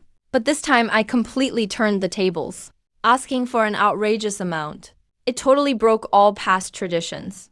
The military officials grinned from ear to ear, while the civil officials grew even more worried, fearing it would trigger a war. Altai finally recovered and hurriedly protested. Your Majesty, you misunderstand. It's your princess who is supposed to marry into our royal court. You're asking for too much. My face darkened, and I scolded loudly. You can't even provide that much. And you still dare to mention a marriage alliance?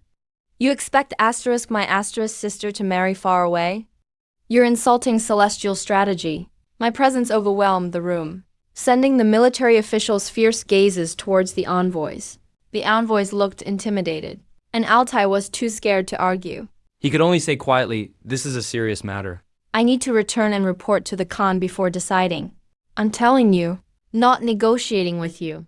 Tell the Khan to have everything prepared within 6 months, or I'll personally lead soldiers to collect it myself. I ordered coldly and instructed the guards to throw the two out of the hall. The Altai brothers came in arrogant and aggressive, but left completely humiliated, full of resentment, but not daring to show it.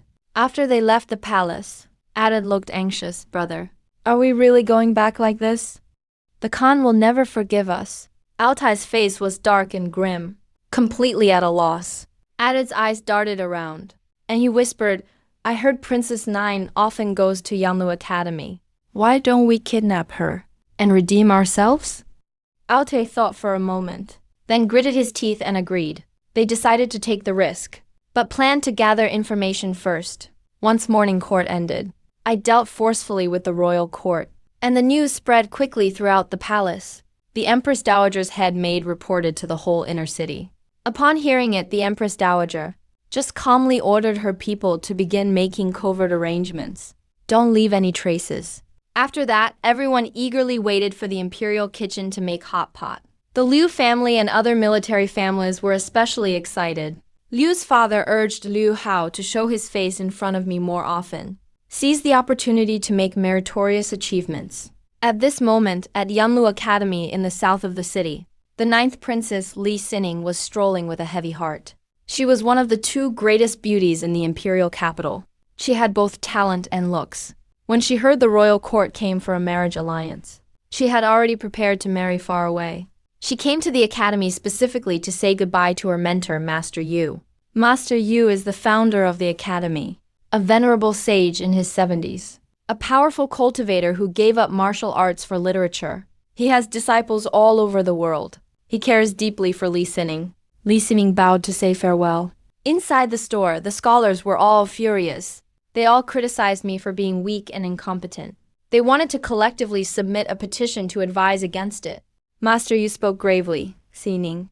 If you don't want to, I'll go to the academy to protect you. Lysan shook her head. She looked distressed. I'm a member of the royal family. I should share the burdens of the dynasty. Everyone felt even more sympathy for her, just as the scholars were indignant. Lysan's maid came running hurriedly. She relayed what happened in the morning court, learning that not only did I refuse the marriage alliance, but I even demanded a dowry from Wang Ting instead. Lysan's eyes widened, filled with shock. The academy scholars immediately changed their tune. They all praised me for being wise and heroic. Their change in attitude was so fast. It even left Master Yu speechless and shaking his head. Master Yu was convinced I am at the Shangji level. Only with that kind of strength could I dare to be so tough. Lysan's worries were gone. She was overjoyed. She was filled with curiosity and admiration for me as her brother. She immediately set off to return to the palace to find me. She shed her usual princess restraint, bouncing happily all the way. Her mind was full of memories of our childhood together. It was always me bringing new and interesting toys to play with her. Later, because the late emperor intervened, the 2 gradually grew distant. Now she could finally regain that sense of peace. Lysan quickly walked up to the outside of the imperial study. Suddenly, she saw a graceful figure hiding under the window, secretly peeking inside. She tiptoed forward and tapped the person on the shoulder. That person turned around abruptly, with charming features and flushed cheeks. It was none other than Xiao Ming, the other of the 2 greatest beauties in the imperial capital. It was their first meeting. Both were stunned by each other's beauty. Lysan blinked and playfully asked, "Are you my royal brother's consort?" Xiao Ming's cheeks turned crimson. She quickly waved her hands. No, I'm not." She paused, then quietly added, "Not yet." Lysan found her very cute. Just as she was about to speak, Xiao Ming quickly raised her finger, making a she gesture, and pointed into the imperial study. Lysan leaned closer to the window. The next moment, she heard my angry voice from inside. "You, minister, are you even capable? So many people write memorials accusing you, and every time I ask you to handle official business, you either evade or delay. You've dragged out a trivial matter for over a year. Why don't you just go die? And you even embezzled the funds for palace paving bricks. You stole right under my feet. Well, I have to admit, you have guts. If the person next to you had half your action, he'd already be a head official." As the scolding ended, several memorials were thrown hard at the kneeling officials' faces. The 2 of them trembled with fear. One almost fainted. Lysan watched from outside the window, stunned. It was the first time she saw me lose my temper. I was filled with imperial authority, which made her all the more impressed. In her eyes, whatever I did shone brightly, this wholehearted admiration. Even she didn't realize it herself. Xiao Ming beside her was also quietly sizing up Lysan. She noticed the young girl's skin was as smooth as jade, her features delicate as a painting, with stunning beauty. It even made Xiao Ming feel a bit pressured. When she heard her call me royal brother, Xiao Ming suddenly realized this was the princess. And seeing the sincerity in her admiring gaze toward me, unlike the usual royal family hypocrisy, she started to think about building a good relationship with her. After all, if she could stay by my side in the future, Lysan would become her sister-in-law. The two of them were so close that their faces nearly touched. Xiao was in a dilemma, afraid that pulling away would seem rude, yet feeling it was too intimate. She was full of inner conflict. Soon, the matter inside the imperial study was settled. After one official left on his own, another was ordered to be carried out by the imperial guards. "You two come in," I called out. Lysan playfully stuck out her tongue and stepped inside. Xiao seemed even more restrained than usual. After all, in the eyes of the court officials, my imperial study was as forbidden as a restricted area. Even the Grand General Guo Poyan would have weak knees and break out in a cold sweat every time he came and went. In fact, there was even a so-called imperial study survival guide circulating in private. Every rule revealed their fear of me. Only Lysan looked at the mountain of memorials before me, with worry in his eyes, just wanting to share my burden. I couldn't help but wonder, when the late emperor was in power, there weren't nearly this many memorials. The reason was that the late emperor tried to balance the court and indulged the old court officials in many ways. So most matters were handled by them. But I belong to no faction, regardless of whether someone is a noble or a prince. If they make a mistake, they're punished harshly. That made the officials scramble to submit their reports, hoping to get my attention. Over time, those loyal subjects have privately come to see me as a wise ruler. Such private recognition carries far more weight than flattery in person. After approving the last memorial, I rubbed my aching temples. Lysan and Xiao just happened to walk over. Seeing how tired my family members looked after days of work, my weariness subsided a bit.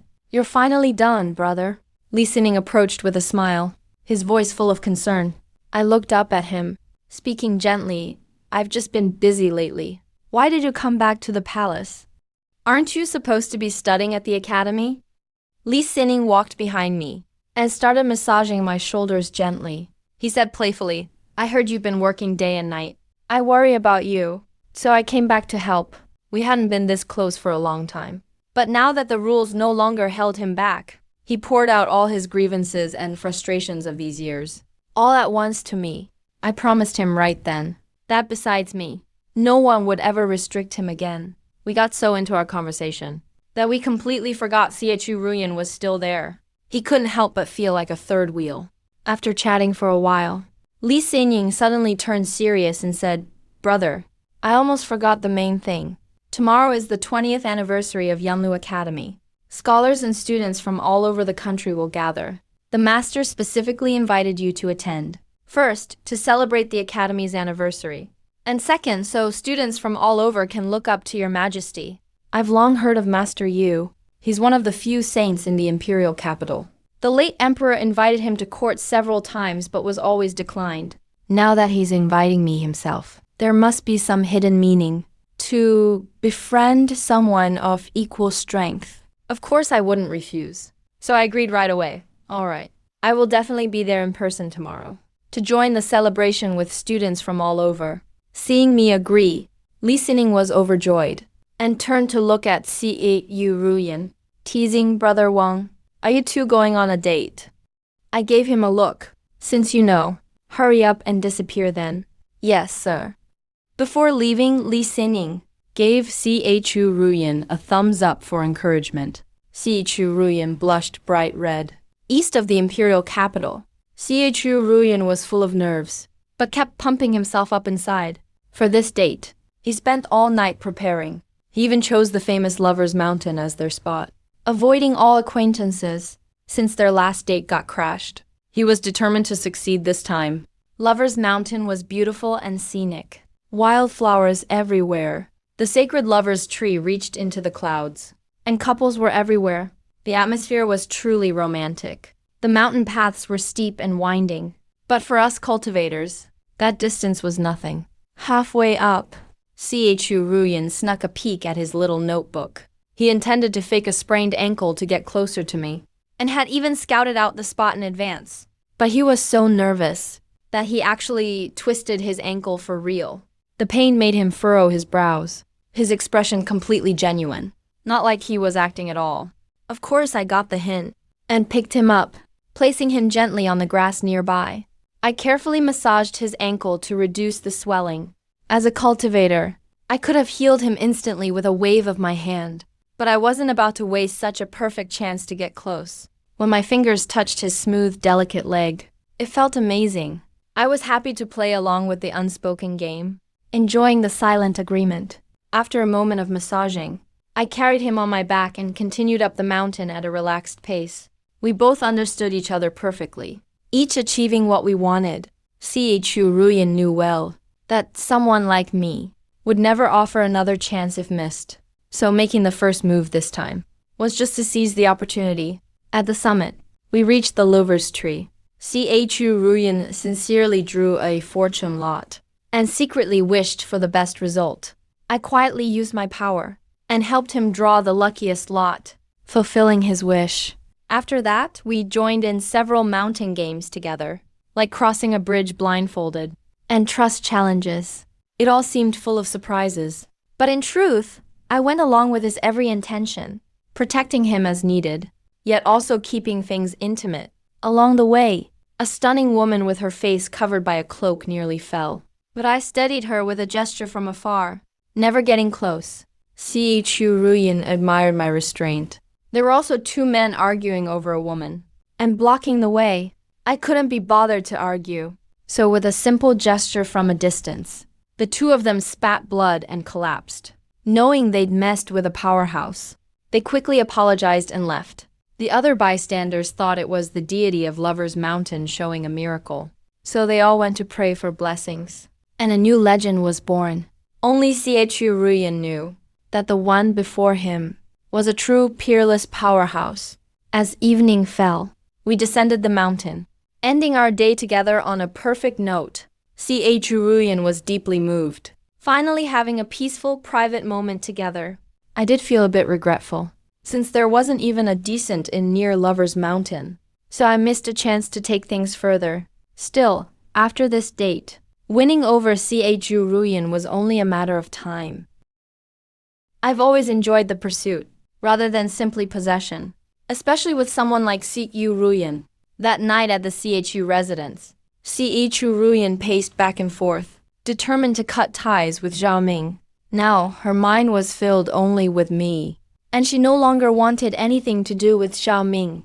Yet Xiao Ming mistakenly thought she was putting up with me, enduring for her dignity, and just wanted to take her away, without even giving Chu Ruyan a chance to speak. He sent someone straight over with a letter, asking to meet in 5 days. Chu Ruyan was both angry and helpless, afraid that Xiao Ming would stir up trouble and make things messy. Meanwhile, back at the Wu family estate, Wu Nanzi saw his listless nephew and casually asked, "Why do you look so out of sorts?" "It's nothing, I just didn't see the person I wanted to see, and ended up spending all day staring at someone I can't stand." Wu Qi slumped on the threshold, looking completely exhausted. He was waiting at the entrance of the Chu residence early in the morning, trying to follow Chu Ruyan to win my favor. Unexpectedly, he ran into Liu Hao, who had the same idea. The two waited the whole day, but never even caught a glimpse of Chu Ruyan, completely unaware that he had already left by scaling the side wall. When he heard that I would attend the ceremony at Yunlu Academy tomorrow, Wu Qi immediately perked up, He turned to look at Wu Nanzi, who was eating fruit nearby. planning how to coax him into visiting the academy. If I happened to fancy him, it would be a great achievement for him. "And you went to Yunyan Mountain to draw a fortune today. How did it turn out?" Wu Qi probed gently. "Not bad, the scenery was nice. When it comes to marriage, I've never believed in such things," Wu Nanzi replied casually. He actually drew the highest fortune sign. The interpreter said he'd soon meet his destined soulmate, He assumed it was just good luck talk. and didn't take it to heart.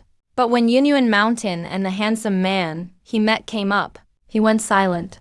A strange feeling welled up inside. Seeing this, Wu Qi quickly started talking about Yunlu Academy. He lavishly praised Master Yu's reputation, and finally convinced Wu Nanzi, agreed to go to the palace together tomorrow to request recognition. When I came back, I found Lysan sound asleep on my bed. After leaving the imperial study, she headed straight here. She dug out some old toys I made years ago, spent a long time playing with Lego, even built a tiny palace, waiting for me to praise her. And after waiting, she hugged my pillow and fell asleep. Looking completely at ease, she slowly opened her eyes and immediately smiled when she saw me, still half asleep, cute and charming. Her long hair draped over one shoulder, revealing a delicate shoulder, all highlighting her girlish softness. Big brother, you're finally back. Can't help it. I have important matters tomorrow. Otherwise, I'd stay a bit longer, I replied casually. Lysan came over to my side, grinning mischievously, making playful gestures with her hands, teasing how's it going. I cleared my throat and said, not so fast. But it's not too far off. I'm really curious. Who taught her all these marriage topics? Lysan patted my shoulder and said seriously, big brother, you need to work harder. When the crown prince was your age, he already had more than 10 cups. I glanced at her helplessly. The crown prince's cause of death is a mystery. No clues to this day. The Ministry of Justice has been investigating for a long time, and only found that he dismissed his guards before his death, as if he knew his fate in advance. I don't have time to dig deeper. Anyway, just do your best, big brother. Surpassing the crown prince is only a matter of time. Lysan continued. I was momentarily speechless. Honestly, I didn't know how to respond. You didn't mess with anything in my room, did you?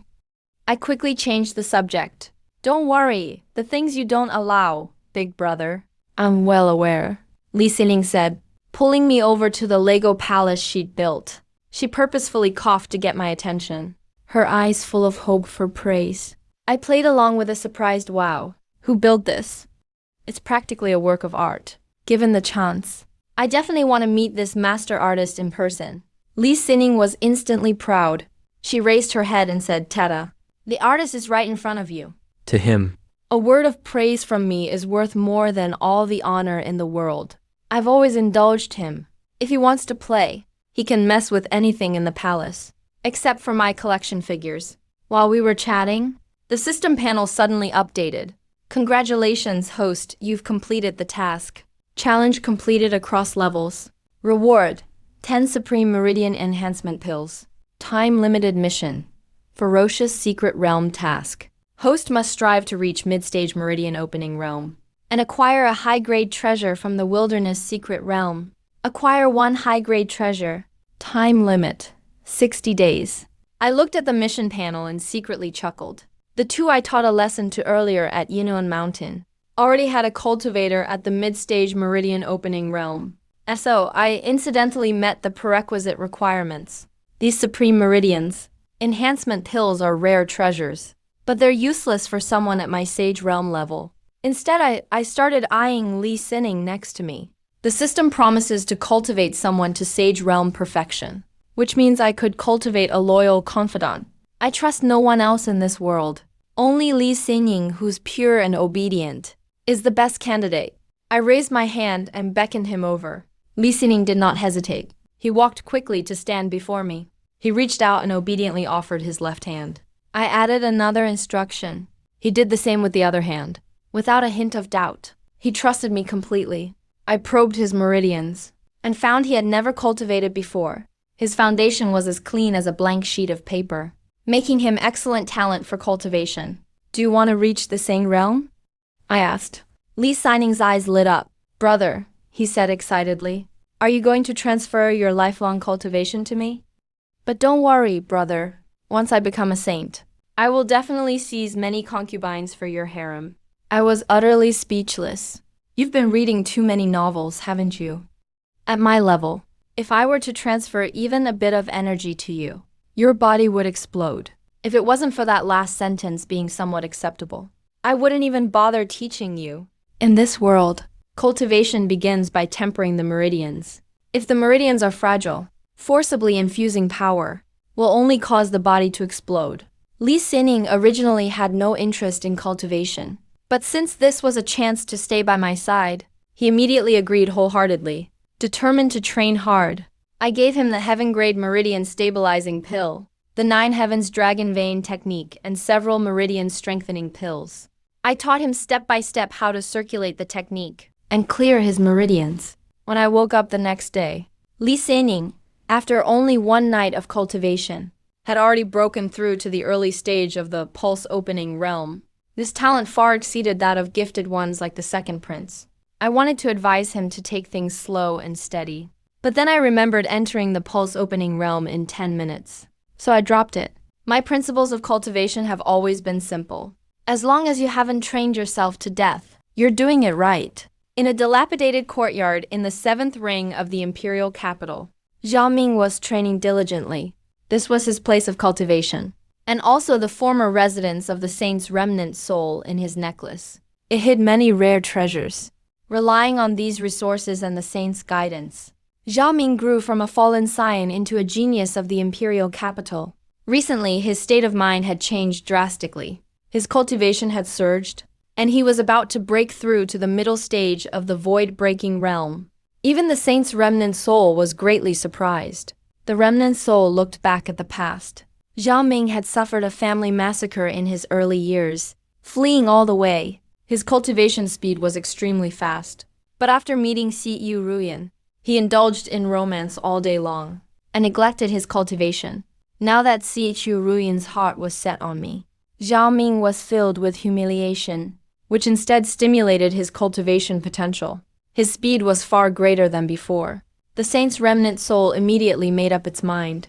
Not only would it not help him take Xiu Ruyan away, it would even add fuel to the fire to make Xiao Ming give up on her completely and focus on cultivation. After all, women only slow down the speed of drawing your sword. This humiliation was the best motivation for Xiao Ming's cultivation. Xiao Ming was completely unaware that his most trusted master had already calculated everything perfectly. The next day, I finally had a reason to skip the morning court session and set off for Yunlu Academy. Today was the Academy's decennial celebration, and the people of the whole city were buzzing with excitement. My imperial carriage moved forward slowly, pulled by 6 exotic beasts. Dragon flags fluttered, and guards marched on both sides. Everywhere we passed, thousands of people knelt down in worship. Filled with awe, the carriage stopped at the entrance of the academy. A man with a tall stature and a face full of white beard stepped out slowly. It was Master Yu. As a saint, he was skilled in both the pen and the sword, and was the spiritual leader of scholars worldwide. In the past, when great scholars from other countries visited, he would wait for them upstairs. When the emperor arrived, he would only greet him at the main gate. Today, he actually came to the entrance to greet me in person, leaving everyone present shocked. I lifted the curtain and stepped down from the carriage. I released my saint's pressure without reservation. The void trembled, and my momentum was overwhelming. Everyone present bowed and knelt, leaving Master Yu as the only one still standing. Instantly becoming the center of attention, successive emperors had shown much tolerance to top experts like Master Yu, leading him to gradually disregard imperial authority. The world's scholars respected him more than the emperor. They even dared to scold the emperor, but dared not show him the slightest disrespect. But I am different. As a saint, I am the emperor. In this day's dynasty, the imperial power is supreme. No one can overstep. Today is the grand ceremony. Since I came here as the emperor, he must show the proper attitude. Under the gaze of the public, Master Yu knelt on both knees. He said in a deep voice, "This commoner Yu Zhang Pays respects to your majesty." This kneel was to the imperial power, a submission to strength. And even more, it made the world's scholars realize, under the entire heaven, all land belongs to the king. I stepped forward to help him up, and said calmly, "Rise." A silent contest ended with the complete victory of imperial authority. The accompanying nobles and ministers were all filled with excitement. The prestige the royal family had lost for years was completely recovered by me. I stepped into the academy, and Master Yu followed closely by my side, not daring to overstep at all.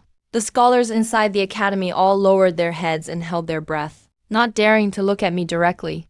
The Confucian scholars who had previously criticized me privately were even more terrified. The people outside the academy were talking fervently, full of reverence, all praising me as a wise ruler for all ages. In the crowd, the Chu family members were also watching. The family head looked at me, and finally understood why his daughter was so devoted to me. Xiu Ruyan's eyes were full of love, looking at me in my dragon robes. exerting pressure over the world. She was filled with admiration. Wu Qi and Wu Nanzi couldn't squeeze into the front row. Wu Qi was extremely frustrated, having missed the opportunity to curry favor with me, and was repeatedly scolded by Wu Nanzi. Wu Nanzi felt my aura, finding it inexplicably familiar, and was secretly puzzled. Only Liu Hao, relying on his family's connections, had sneaked into the interior of the academy in advance. He waited for a chance to step forward and flatter me. His mind full of thoughts about climbing the social ladder. In the Guangxin Pavilion, great scholars gathered. There were both famous local scholars and foreign academics, all famous figures in the literary world. Everyone had originally come from Master Yu, but after witnessing the scene just now, they immediately changed direction, focusing entirely on flattering me. They were very clear in their minds.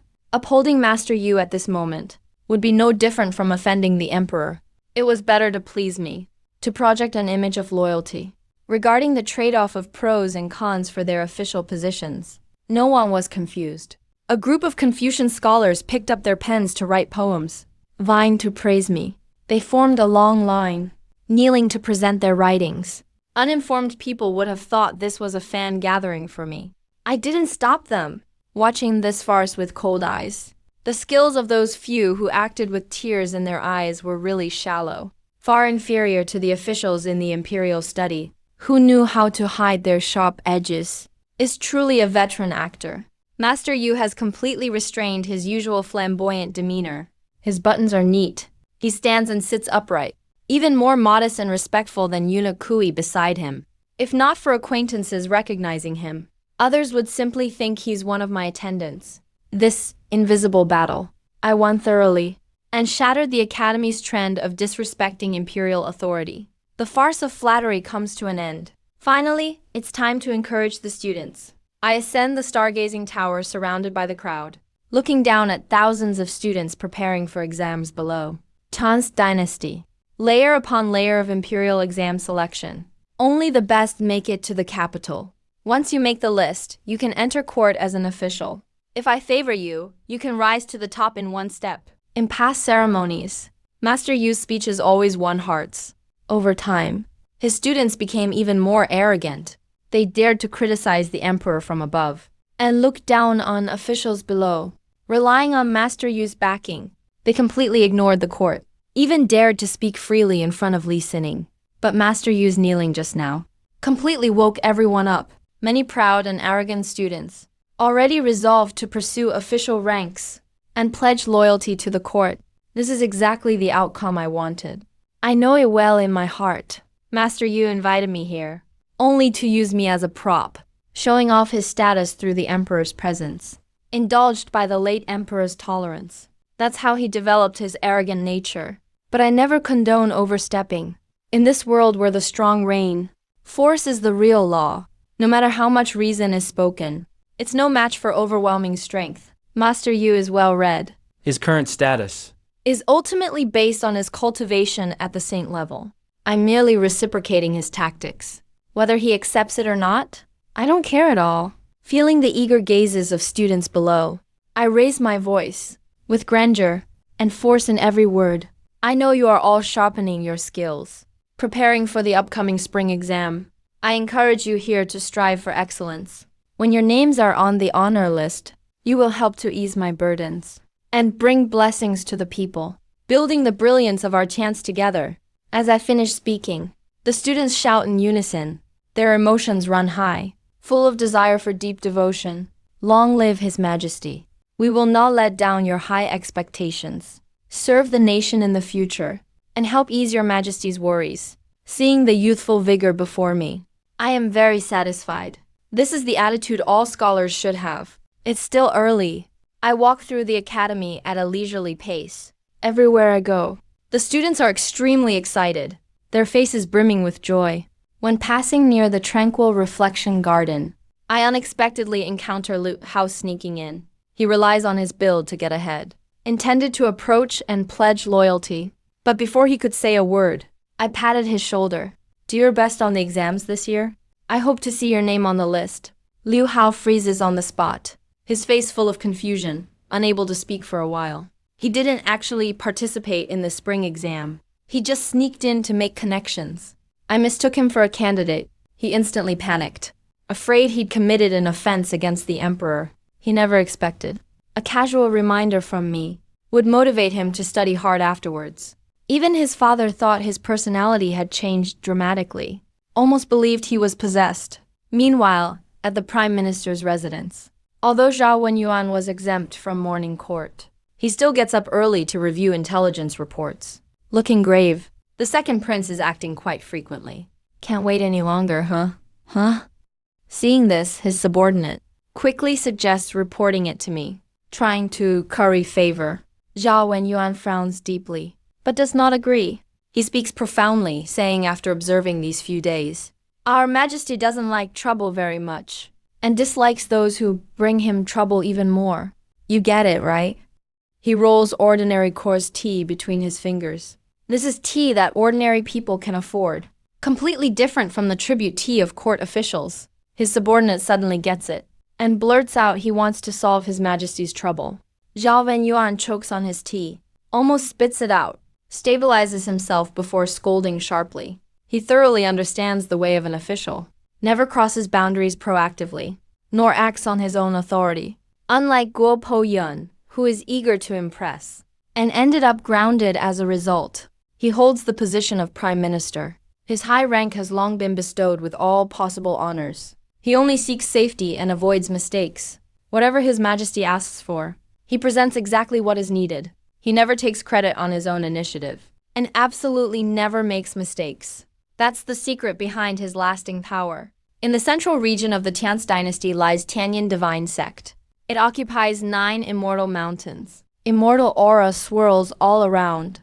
The land it covers is vast, and its buildings are magnificent. Thousands of disciples study under its gates, and tens of thousands more are registered disciples.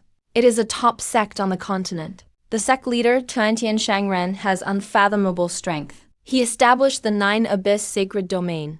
As the alliance leader, he's also the teacher of second Prince Lysan. This relationship makes the sect's status even more extraordinary.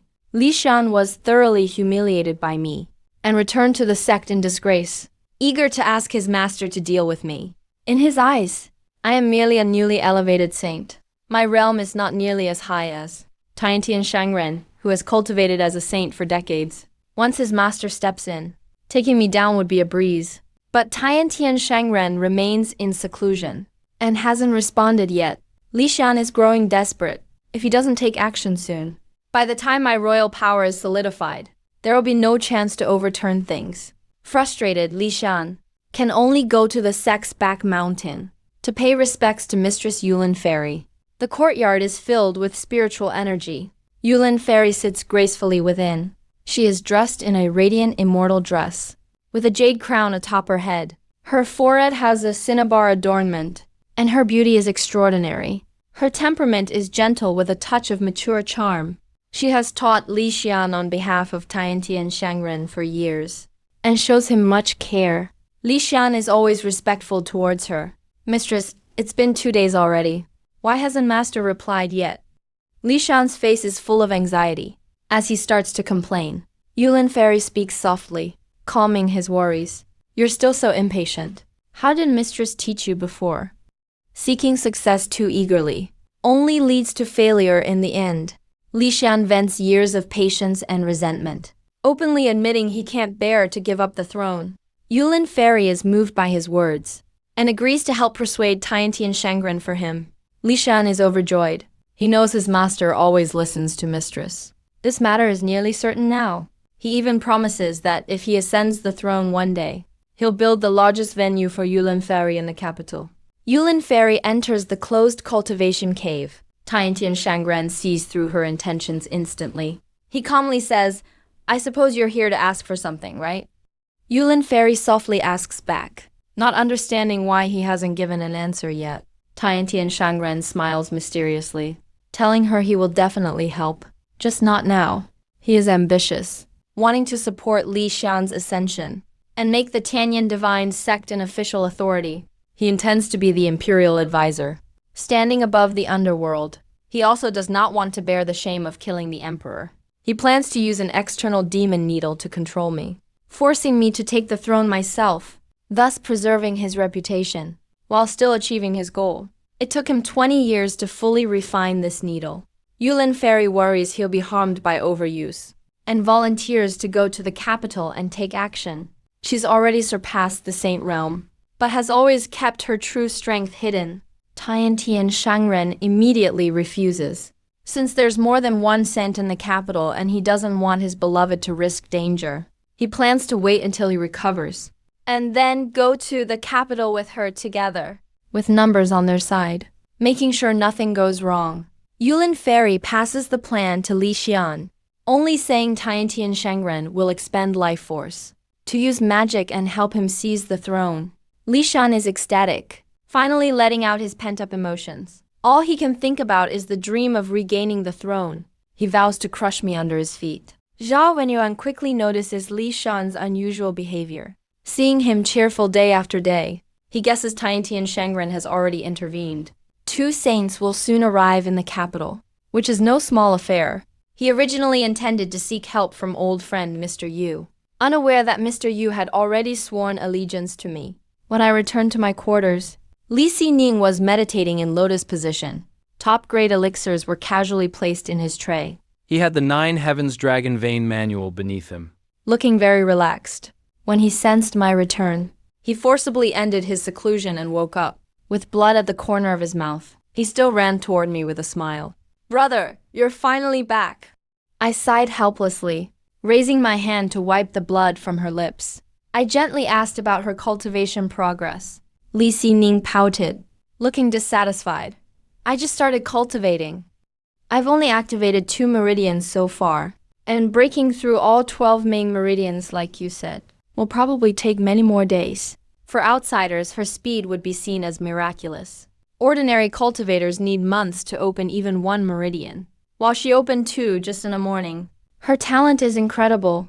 I checked her meridians, and saw she had boundless innate ki and thunder potential. So I patiently explained the cultivation realms to her, from the opening pulse stage to the condensing origin stage and soul stage, detailing each one. We chatted for a while.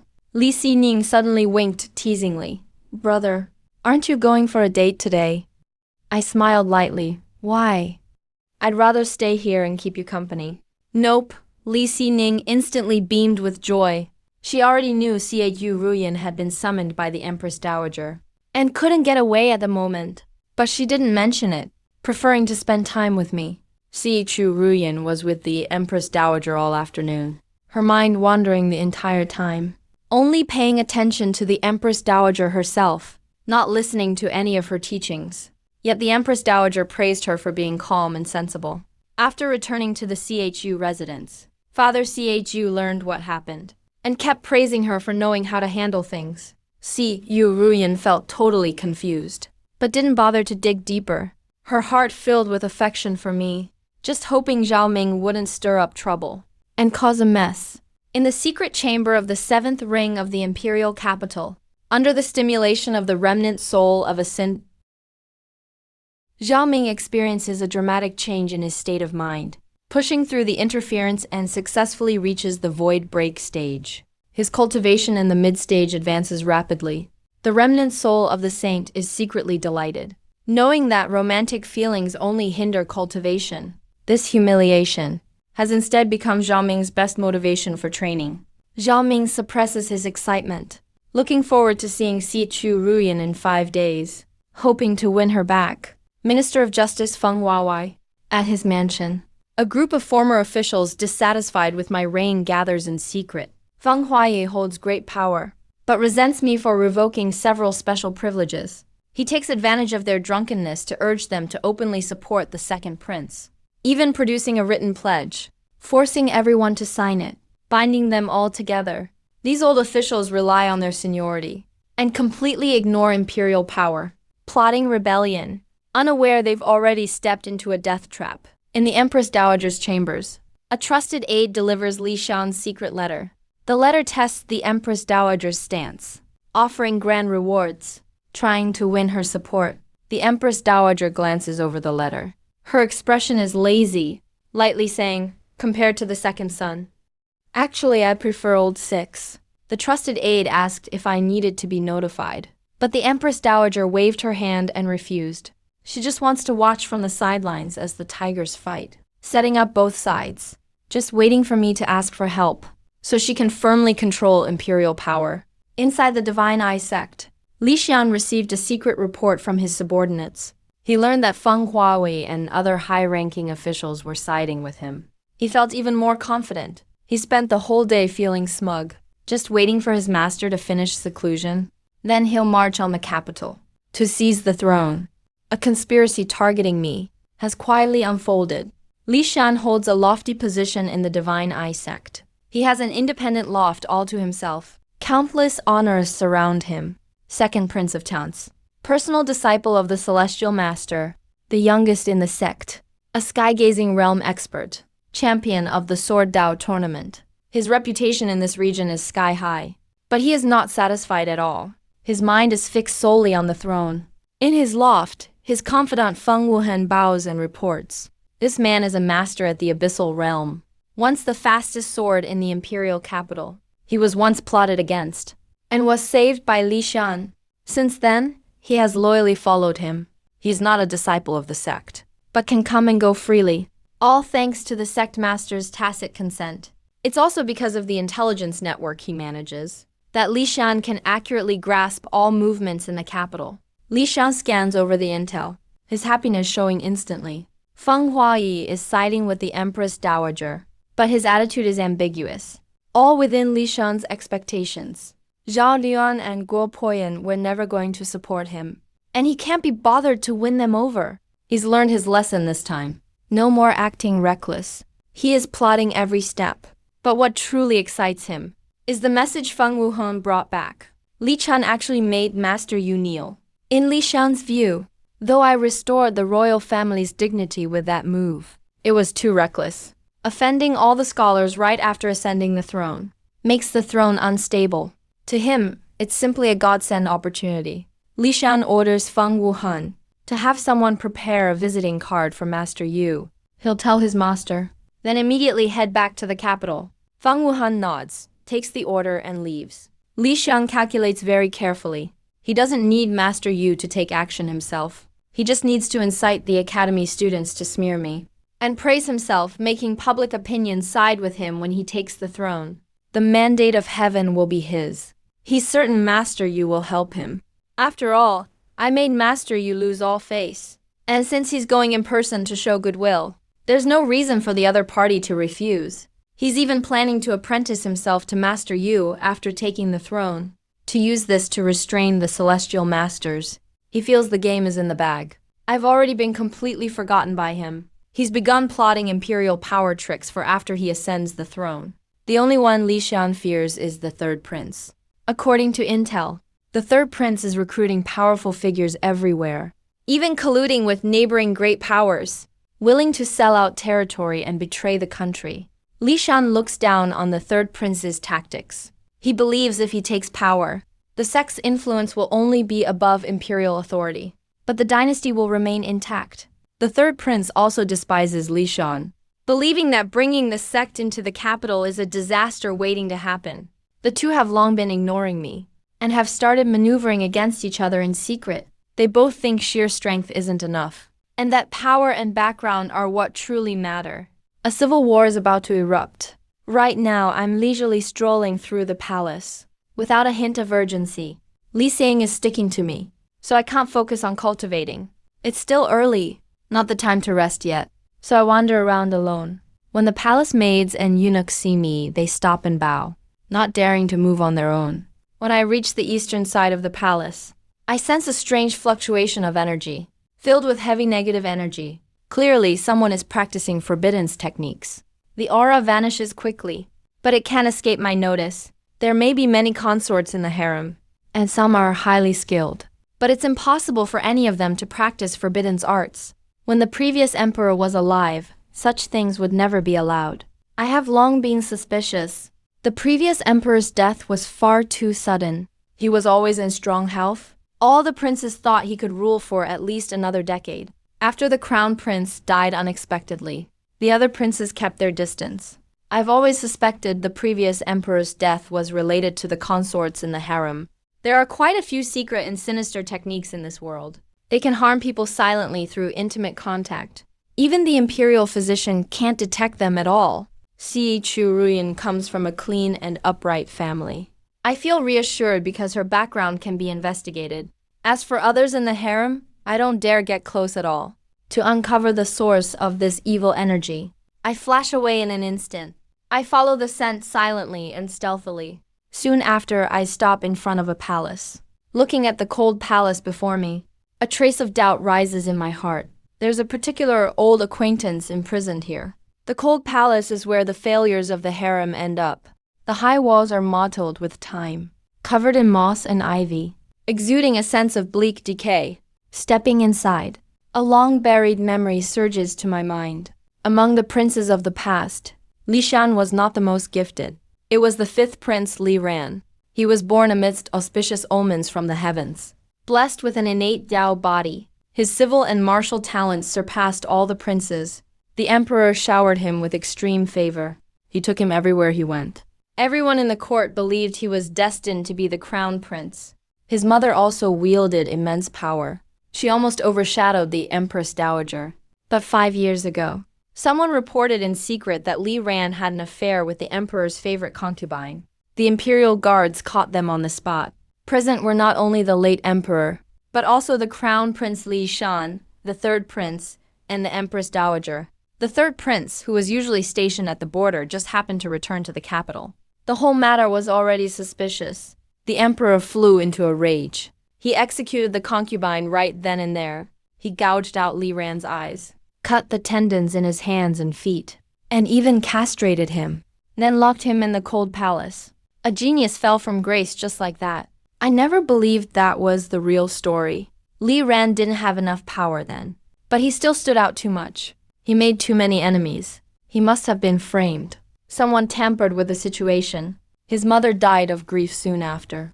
The truth behind it all is self-evident. It was exactly this event that made me even more determined to lie low and stay out of trouble. I never wanted to fight for favor anyway. I just want to live my days in peace. I'd rather stir up trouble after maxing out my skills. I walk up to the door of a shabby hut. A weak and gentle voice immediately comes from inside. "Who is it?" I casually reply. "It's me." "Li Chun?" The person inside hesitates, surprised in their tone. "Sixth brother. Were you imprisoned here by His Majesty too?" "No, I'm just passing by," I reply calmly. Looks like he's still in the dark. He doesn't know the late emperor has passed away, or that I've already ascended the throne. Everyone in the palace avoids him, so nobody would send word to him at all. I wanted to test if he's the one cultivating that sinister art. Then he spoke again, his voice bitter, full of weariness. "If you're just passing by, that's good. If I'm not mistaken, you should be quite old enough now. Hurry and ask His Majesty for a fief. Leave the palace, this place is nothing but trouble." Wait, actually, it seems like none of them are hostile toward you. Just see who becomes the next ruler, and then cozy up to him. Find yourself a manor in the capital as a prince. Whenever there's a problem, you can ask them for help. That's way safer than some fief. Why am I telling you all this anyway? If you've survived this long, you're probably smarter than me. It's just been so long since I've spoken to anyone. I got a little chatty. Don't mention seeing me here after you leave. Just remember you met me. He hadn't talked to anyone in ages. So these words came genuinely from the heart, full of defeat. I look into the pitch-black room and speak slowly. Then what if I want to be emperor? My words leave Lysan utterly stunned. He can't react for a long time. He's been surviving out of sheer desire for revenge. With his tendons all severed, he should have lost all ability to cultivate. But with his heaven-defying talent, he combined hundreds of techniques and created a sinister art that doesn't rely on meridians. Because of his own misfortune, his cultivation progressed even faster. He had planned to remain in seclusion for decades before returning, but my words got him thinking. Even knowing I was testing him, he was still willing to take a gamble. Lysan said gravely, "Don't blame me for not warning you. There's no turning back from this road. Don't worry. If you're not afraid, why should I be?" With that, I push the door open and go inside. It's pitch black within the hut. Lysan is blind and never lights a lamp. Fortunately, someone occasionally cleans up, so it's not too filthy. We talk for a short while. He admits openly that he now has nothing left. His mother's former followers have scattered long ago. The only thing that can help me is the enormous trove of treasures his mother hid before her death. That's a secret vault no one else knows about. It's enough for me to recruit troops and boost my power. He humbles himself greatly, almost begging, "If you work with me, I can tell you where it is. Honestly, I'm not even qualified to work with you. I'm basically begging for your help now."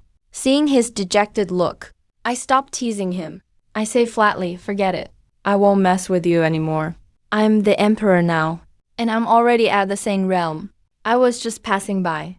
Noticed someone here cultivating sinister arts, so I came to take a look." My words are like a bolt from the blue, leaving Lysan frozen on the spot. He can't speak for a long time. He thought the two of us were just fellow outcasts.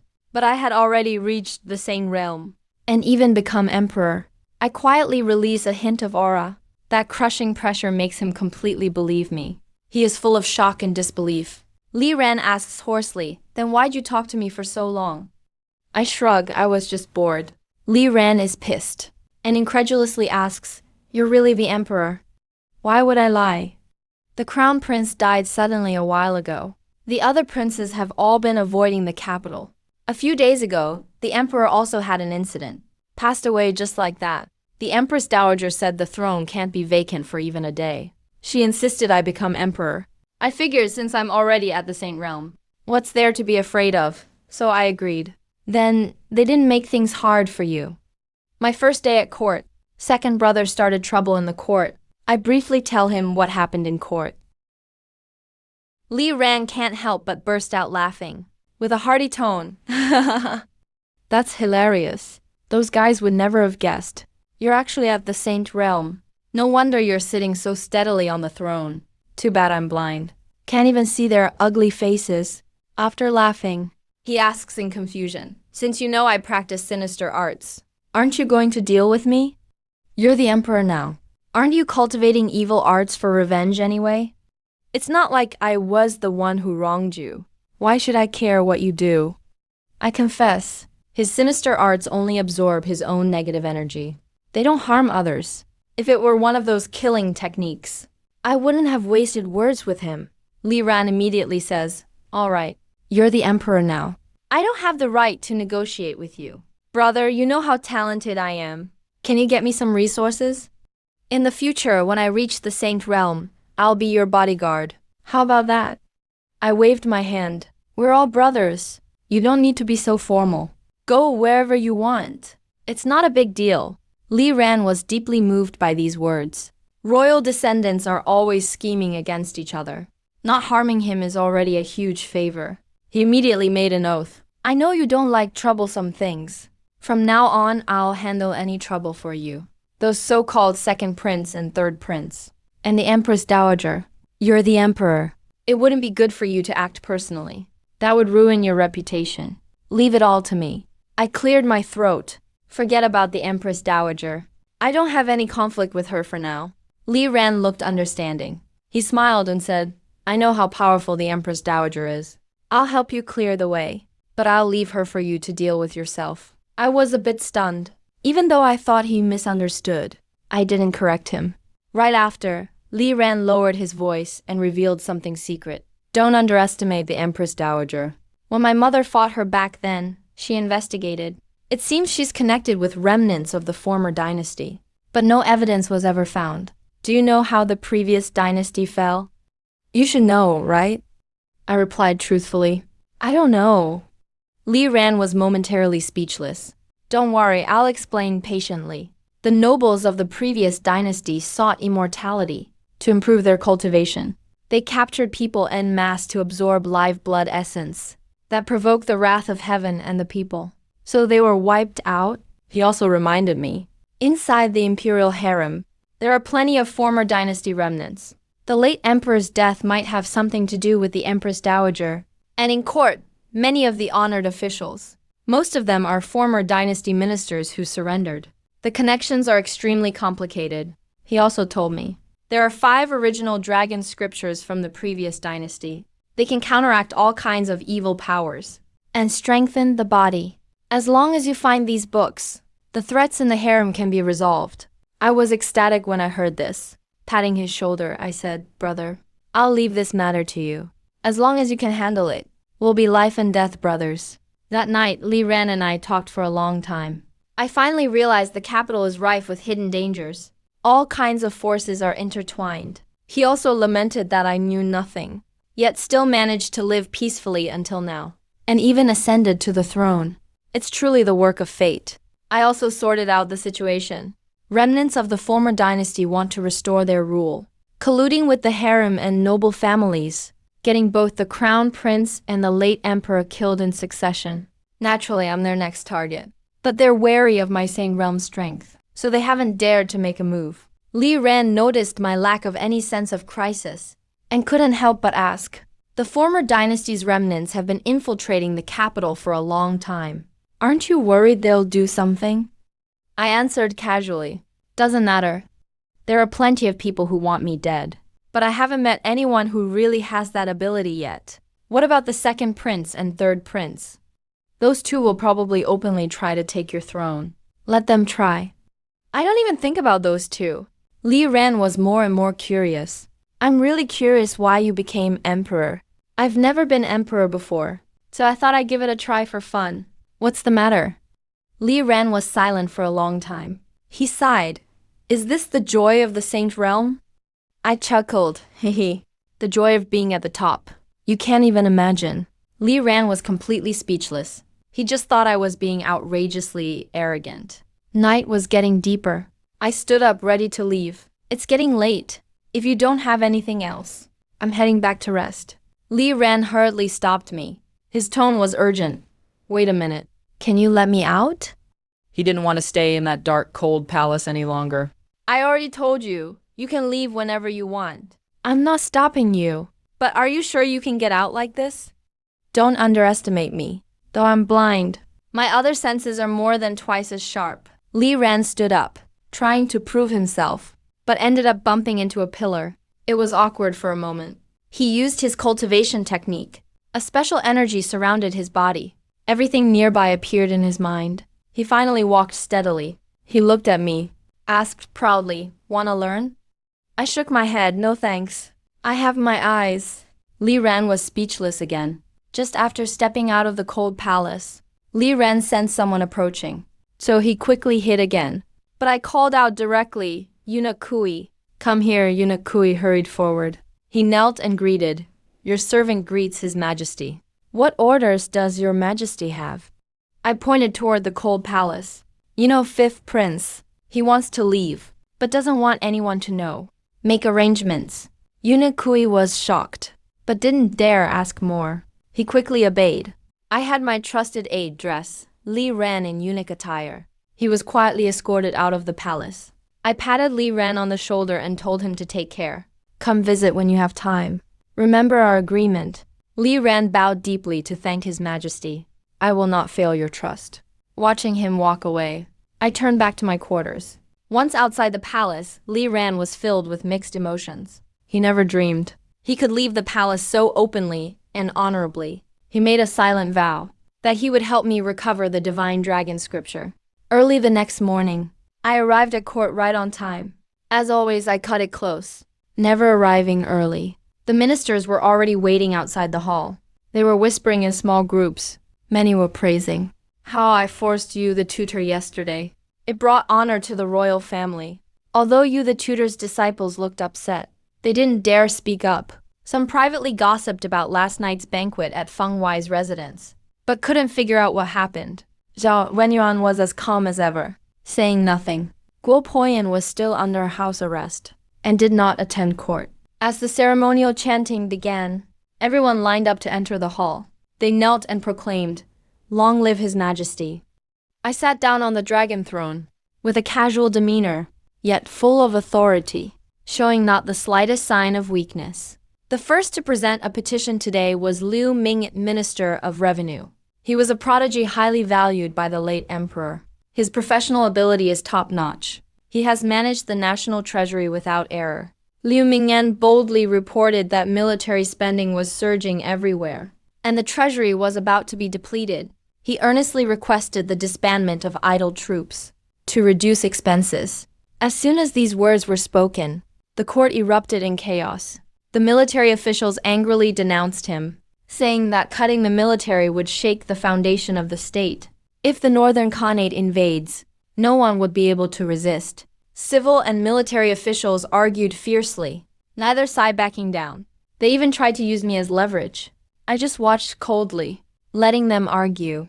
After the shouting died down, I looked at Zhao Wenyuan. Prime Minister, what do you think? Zhao Wenyuan was suffering inside, but could only step forward. He said solemnly, Your Majesty, in my opinion, we could launch a northern campaign. That suggestion actually suited me. It would solve the military funding issue and intimidate all parties. I nodded immediately, agreeing to set a date for the campaign. The entire court fell silent. The generals vied to volunteer, eager for battle. Far in the north, the Khan of the court received the news and was utterly perplexed. A few days ago, he had just been humiliated by a marriage alliance request. Now suddenly he received a declaration of war. He simply couldn't figure out my intentions. Full of doubt and suspicion, the third prince stationed at the border heard the news too, and was terrified. He thought I had discovered his plot.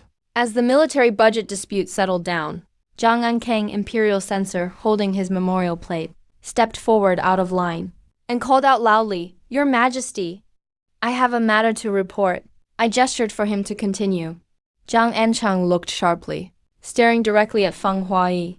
With a harsh voice, he impeached. Your Majesty, I accuse Feng Huawei, Minister of Justice, that the Crown Prince's marriage case has lasted more than half a year, a case followed by the whole nation, causing public unrest. Yet to this day, Feng Huai, the Minister of Justice in charge of the investigation, still has not made any substantive progress. I boldly ask Lord Feng, what exactly is the reason for this? Feng Huai's face darkened. He slowly stepped forward, responding calmly. Lord Censor, your words are not entirely accurate. The Crown Prince's case is extremely complicated, involving many parties. It cannot be solved overnight. Your Majesty, since I took over this case, I have not dared to slack off for a moment.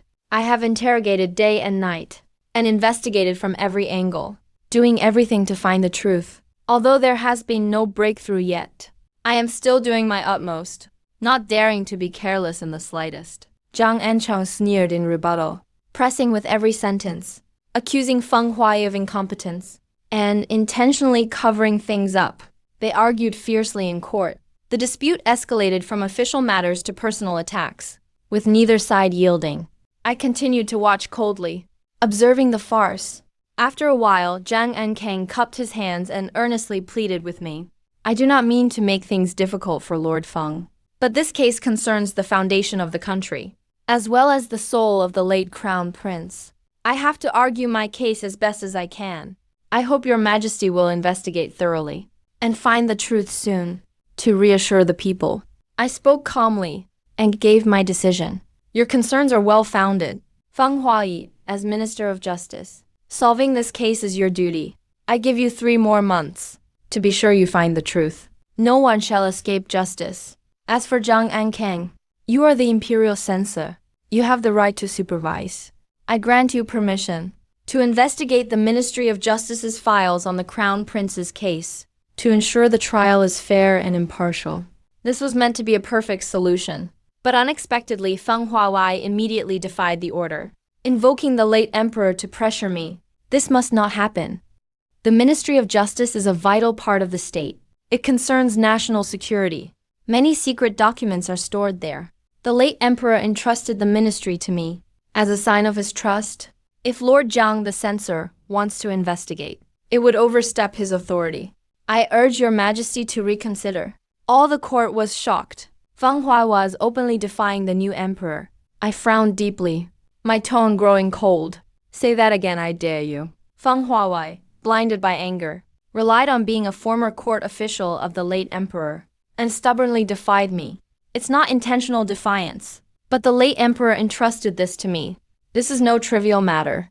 I smirked with disdain and shouted coldly, Fine, I'll send you to meet the late emperor then. Before my words even faded, I waved my hand. A burst of pure, mighty saint's power tore through the air, instantly striking Feng Huayi. A huge explosion sounded. The space trembled. Feng Huayi didn't even have a chance to resist. His body exploded on the spot. Flesh and blood flying everywhere. A mist of blood filled the hall. All that remained on the floor was a pool of crimson blood. Civil officials nearby were knocked over by the shockwave, falling to the ground crying out in pain. Even the generals turned pale and fell completely silent in fear. The entire court was utterly cowed. No one even dared breathe loudly. Only terror remained in their hearts. This is the might of a saint? To kill a top official in an instant over a disagreement. A display of overwhelming power. No one would dare disobey me. I glanced coldly around the hall, feeling nothing inside. I gave him a chance, yet he used the late emperor to pressure me. He defied my decree, so his death was well deserved. In this palace, in this court, my word is law. I will tolerate no provocation from anyone.